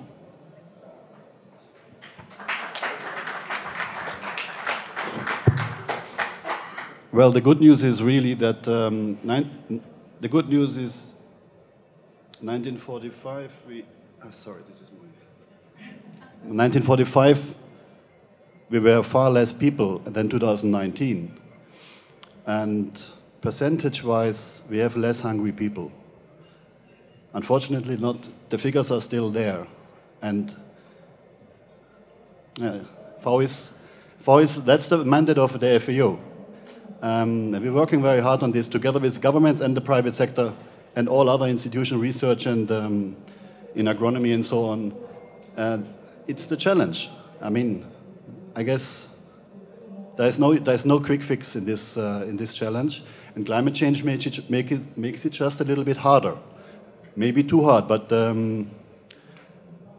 we know that we could cope with the increase of population, and we know Africa will actually start exploding now, while other continents have kind of almost declined. We are aware of this challenge, and that is why we need sustainable intensification of agriculture and sustainable mechanization with it. That's all I can say. Oui, juste pour suivre la question, et ça me permet de parler un petit peu en français, ça me reposera. Par rapport à votre remarque, monsieur, je pense qu'on est aussi parvenu collectivement à apprendre des erreurs du passé. L'agriculture a longtemps été mise sur le banc de la touche, notamment sur le plan de l'aide au développement. Je parle à côté d'un représentant de la FAO, et la FAO a toujours été présente dans les débats internationaux.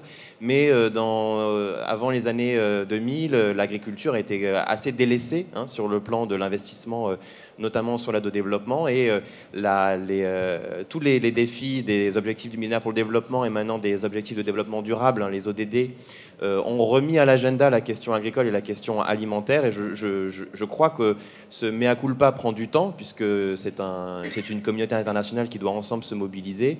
Les négociations prennent du temps, mais on voit émerger des choses qui sont particulièrement intéressantes, y compris dans ces enceintes qui nous paraissent très lointaines. J'ai eu l'occasion de travailler sur le comité à la sécurité alimentaire de la FAO, où on voit sur une même base discuter des entreprises, des représentants de la société civile, des États membres, pour définir des règles, des lois qui, pas forcément contraignantes, mais qui sont réappropriées sur le terrain au niveau local pour accompagner ces transitions et les émergences qu'on voit poindre en Afrique. On parle de l'Éthiopie, on parle d'autres pays africains, sont autant de signes encourageants et positifs, à condition que la participation de chacun et que les solutions soient définies. C'était la conclusion de mon petit laïus tout à l'heure, à condition que les choix soient aussi définis par ceux qui vont les mettre en œuvre et ceux qui connaissent le mieux le terrain.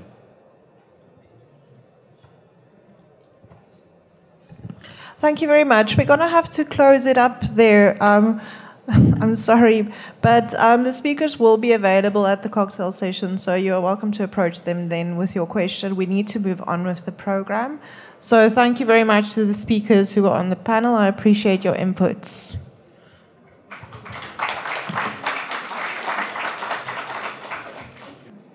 So Mireille Mbahia, who is the Chief of Staff for the Ministry of Agriculture in Côte d'Ivoire, will deliver a quick message from the Minister of Agriculture in Côte d'Ivoire.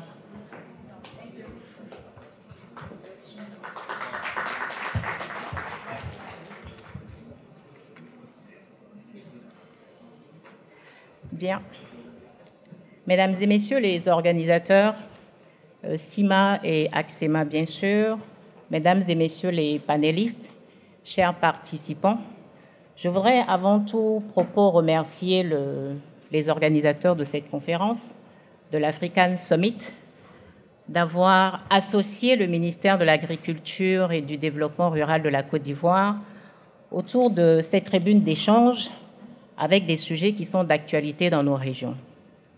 Malheureusement, Monsieur le ministre Mamadou Sangafoua Coulibaly, empêché, nous a instruit de le représenter et bien sûr, il vous adresse un sincère salutations et tous ses encouragements pour cette activité de ce matin. C'est donc avec beaucoup d'intérêt que nous avons suivi l'analyse des thèmes qui ont été traités ce matin, qui sont tous pertinents au regard de la problématique qui est celle du positionnement de l'agriculture africaine en tant que secteur commercial et économique. Mesdames et messieurs, comme vous le savez tous, et ça a été rappelé tout le long de ces échanges de ce matin par les panélistes, l'agriculture en Afrique avait à la base une fonction essentielle qui est celle de satisfaire les besoins alimentaires des populations rurales, mais par elles-mêmes. Donc l'agriculture africaine est avant tout une agriculture de subsistance et de type familial. Mais par la suite, et ça a été évoqué, c'est l'avantage de passer à la fin, qu'avec l'évolution démographique, l'urbanisation galopante, il s'est développé une demande de plus en plus forte en besoins alimentaires qu'il faudra bien satisfaire. Dans ce contexte, l'agriculture africaine n'a pas d'autre alternative que de faire sa mue et de passer vers une agriculture de marché. Par ailleurs, on en a parlé très brièvement, il faut savoir qu'une agriculture tournée vers le marché va attirer davantage plus de jeunes, va rendre l'agriculture beaucoup plus sexy pour assurer la relève de ce secteur d'avenir et prometteur. En effet, ce marché agroalimentaire constitue pour notre continent une des plus grandes opportunités de ce 21e siècle. Et c'est valable pour toutes les économies africaines. Et c'est d'ailleurs le récent rapport de la Banque mondiale le montre bien. Et il indique que les agriculteurs ainsi que les entreprises agroalimentaires du continent pourraient générer un marché alimentaire de 1 000 milliards de dollars d'ici l'horizon 2030, ce qui représente le triple de la capacité actuelle. Mesdames et messieurs, les panélistes ont largement couvert sur le thème de ce matin et ont fait des suggestions et propositions tout aussi pertinentes et auxquelles nous adhérons complètement. Mais en ce qui nous concerne, nous allons limiter notre contribution à l'importance de la mécanisation dans le processus de transformation de l'agriculture africaine pour la faire passer d'une agriculture de subsistance à une agriculture tournée vers le marché. Pour ce faire, bien sûr, une agriculture de marché nécessite une forte productivité qui ne peut être obtenue sans une mécanisation appropriée. De notre point de vue, c'est vrai qu'effectivement, s'il faut mécaniser l'agriculture africaine, il faut que les fournisseurs d'équipements ne doivent plus se contenter de les vendre aux producteurs africains. Et plusieurs panélistes ont évoqué les difficultés liées à ce type de relation entre les fournisseurs d'équipements et les utilisateurs. Il faut en plus qu'ils les appuient dans la recherche de modèles économiques viables qui permettent de rentabiliser les investissements acquis. Aussi, ils doivent concevoir des équipements adaptés aux contraintes et réalités des producteurs africains. Et je me réjouis qu'il y ait eu des exemples présentés par les panélistes venus du Ghana ou de la Mozambique, de l'Afrique du Sud, ce matin. Ces réalités concernent entre autres la typologie des exploitations et le niveau d'éducation des producteurs. En Asie, par exemple, la révolution verte était basée, selon nous, sur 2 facteurs clés: l'accès aux semences améliorées, ainsi que la conception de machines agricoles adaptées à la typologie des exploitations asiatiques. Mais chez nous, en Côte d'Ivoire, et dans le cadre du programme national d'investissement agricole de 2e génération, nous envisageons l'acquisition de matériels agricoles auprès des constructeurs qui nous auront présenté les modèles économiques les plus rentables et qui garantissent la durabilité du processus de mécanisation. D'ici là, nous allons recourir aux fournisseurs de services de travaux mécanisés qui sont en mesure d'offrir des solutions adaptées aux différentes exploitations. C'est le cas des filières coton et riz qui vont être les premières à expérimenter et dès cette année de telles approches. Voilà, mesdames et messieurs, en résumé, l'économie de la contribution du ministre de l'Agriculture et du Développement rural de la Côte d'Ivoire que j'ai eu l'honneur de vous présenter. Ceci dit, je ne peux clore mon intervention sans inviter les acteurs de l'agroéquipement à venir au Salon international de l'agriculture et des ressources animales qui va se tenir du 22 novembre au 1er décembre 2019 à Abidjan, en Côte d'Ivoire. Un pôle machinisme vous est spécialement dédié. J'encourage donc tous les agroéquipementiers dans la salle à saisir cette opportunité pour prendre attache avec les producteurs africains afin de leur proposer les solutions les plus adaptées à leurs besoins. Je vous remercie. Je ne sais pas si la commissaire générale est dans la salle du Sahara. Vous pouvez vous approcher, voilà Madame Condé, vous pouvez vous approcher d'elle à la sortie de cette séance pour avoir un peu plus d'informations. Je vous remercie.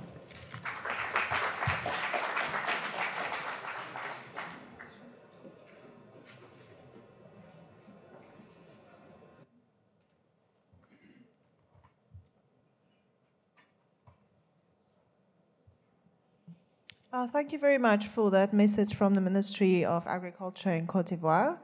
We are almost done. We are going to have some closing messages now. And the first will be from Mr. Philippe Girard, the Vice President of AXEMA and Managing Director of JCB France, responsible for North and West Africa. Thank you, Mr. Girard.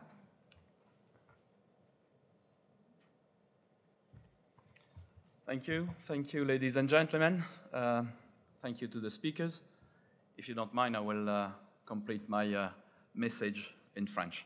Donc merci, bonjour à tous, merci à toutes et à toutes les intervenants.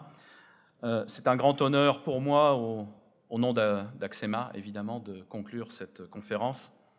On a bien compris au cours des différentes interventions très instructives de cette matinée qu'améliorer la mécanisation à chaque étape de la chaîne de valeur, on en a parlé tout à l'heure, est fondamentale si l'on veut assurer une croissance de la production et de la productivité agricole sur le continent africain. Le continent africain reste encore aujourd'hui la région la moins mécanisée de la planète, avec des agriculteurs qui possèdent 10 fois moins d'équipements par parcelle cultivée que leurs homologues des régions développées. 85% des travaux sont encore faits manuellement. Tous les experts s'accordent à dire qu'une mécanisation réussie favorise l'atteinte des objectifs de sécurité alimentaire et évidemment de réduction de la pauvreté, qui sont les principaux enjeux, je dois le dire, de cette région du monde où la population, vous l'avez dit ce matin, va doubler d'ici 2050, probablement quadrupler d'ici 2100. Il faut aussi mettre fin aux idées reçues comme quoi la mécanisation agricole en Afrique va diminuer les emplois. Bien au contraire, si elle est réalisée intelligemment. L'emploi rural est en effet essentiel pour réduire les migrations, les instabilités politiques et la pauvreté. La mécanisation agricole devient un investissement intelligent pour assurer les objectifs de paix et de sécurité. Nous reconnaissons que nous, constructeurs de matériel agricole, n'adoptons pas toujours la bonne stratégie, en inondant parfois le continent africain avec des matériels agricoles pas souvent adaptés et en donnant un accès limité, parfois inexistant, aux pièces de rechange. Concernant l'industrie française des matériels agricoles, nos industriels ont encore quelques difficultés à se lancer sur le continent africain, si proche de nous pourtant pour des raisons historiques et culturelles, et parfois si lointain dans des approches humaines, voire commerciales. Les exportations françaises de matériel agricole ont atteint l'année dernière, en 2017, 121 millions d'euros sur les 2,2 milliards importés au total par le continent, c'est donc pratiquement négligeable. C'est 4% seulement de nos exportations totales depuis la France, qui s'élèvent-elles à 3 milliards d'euros. Nos deux premiers marchés clients en Afrique sont l'Afrique du Sud et l'Algérie, qui absorbent à elles deux à peu près 50% de nos exportations. À titre de comparaison, les exportations chinoises ont atteint en 2017 440 millions d'euros. JCB, l'entreprise que je représente, est un groupe familial. Commercialisons près de 100 000 machines par an dans le monde entier. Alors bien sûr, pour le BTP, j'ai entendu parler de l'urbanisation de l'Afrique, évidemment, nous sommes présents, mais aussi pour l'agriculture. Nos 24 usines nous permettent de satisfaire de nombreux besoins, que ce soit à partir de l'Europe, à partir de la Chine, à partir des USA, mais surtout avec de nombreuses solutions aujourd'hui qui proviennent d'Inde. Cette entreprise m'a confié, à partir du territoire français, le développement des ventes du groupe sur le continent africain, et nous avons bien entendu bien compris les besoins potentiels de tous ces marchés qui sont à la fois disparates et qui peuvent s'effondrer ou exploser rapidement. C'est donc pour cette agilité indispensable à notre organisation que le choix de partenaires locaux reste également, évidemment, le critère de réussite en Afrique. L'engagement et la confiance entre les importateurs africains solidement ancrés dans vos pays et le constructeur-fournisseur sont les socles d'une collaboration durable et fructueuse. La formation est aussi un sujet qui me tient à cœur et c'est un facteur crucial de succès. L'entreprise que je représente assure en effet des formations d'opérateurs, des formations de conducteurs, des formations de techniciens africains qui viennent se former soit dans notre usine en Angleterre ou bien en France, en complément des 2 centres de formation que nous avons situés au Cameroun et en Tunisie. Notre objectif est en outre d'équiper les agriculteurs africains de matériel adapté en respectant les mêmes conditions d'utilisation, en prenant en compte le climat et en répondant aux mêmes réglementations internationales en ce qui concerne la sécurité et les normes écologiques. Nos priorités de marché sur le continent vont se concentrer sur des pays tels que l'Égypte ou le Nigeria, où les populations approchent ou dépassent les 100 millions d'habitants, avec par conséquent des besoins énormes à la fois en urbanisation et en agriculture, les 2 secteurs sur lesquels JCB est un acteur majeur. AXEMA, l'association des industriels des agroéquipements dont je suis membre du bureau, vice-président et membre du conseil d'administration, regroupe 240 adhérents, soit 90% de l'industrie française des agroéquipements. Cette organisation met le continent africain au cœur de ses priorités de veille et de prospection et accompagne quotidiennement, depuis plusieurs années, les entreprises adhérentes sur le continent. Des missions en Algérie, au Kenya, en Éthiopie, Angola, Afrique du Sud, Maroc, Mozambique, Zambie et Soudan ont été réalisées en partenariat avec Business France et l'ADEPTA, qui est l'association d'entreprises qui regroupe les industriels français, les fournisseurs d'agrofournitures et d'équipements de transformation de l'agroalimentaire. L'ADEPTA, avec qui d'ailleurs AXEMA vient de signer cette année un accord de coopération sur le marché africain, avec pour objectif de proposer, lors de leur mission commune, une offre intégrée amont et aval, qui est absolument nécessaire et souvent recherchée par les investisseurs africains. En 2019, AXEMA et ses partenaires Business France et ADEPTA organiseront de nouvelles missions en Égypte, en Ouganda, au Zimbabwe et en Côte d'Ivoire. Ce sont nos priorités pour l'année à venir. Pour conclure cette 2e édition du SIMA African Summit, l'agriculture revêt une importance capitale pour plusieurs grands objectifs de développement en Afrique, mais aussi nous sommes tous d'accord pour dire que continuer à faire de l'agriculture comme avant en Afrique n'est pas la solution pour demain. La mécanisation agricole est l'une des solutions, tout comme le développement des industries agroalimentaires, pour transformer durablement le secteur agricole africain. Je vous souhaite donc à tous et à toutes un excellent SIMA et vous remercie chaleureusement de vos interventions pour l'éclairage qu'ils ont pu apporter à l'audience. Merci beaucoup.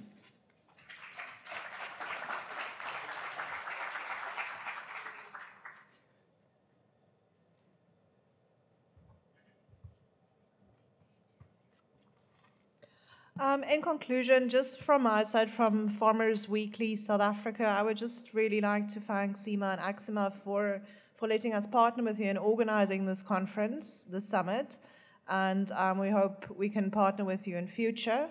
And from my side, then in conclusion, I think it's to say that the time has come for Africa to move to the top of the global food value chain through agro-industrialization and adding value to its produce. We have to see subsistence and smallholder family farmers, who are often amongst the poorest and most food insecure in their countries, grow and intensify production. We have to see technology and machinery solutions that are appropriate to support Africa's farmers so that they can produce food more efficiently. We need to see investment in post-harvest technology.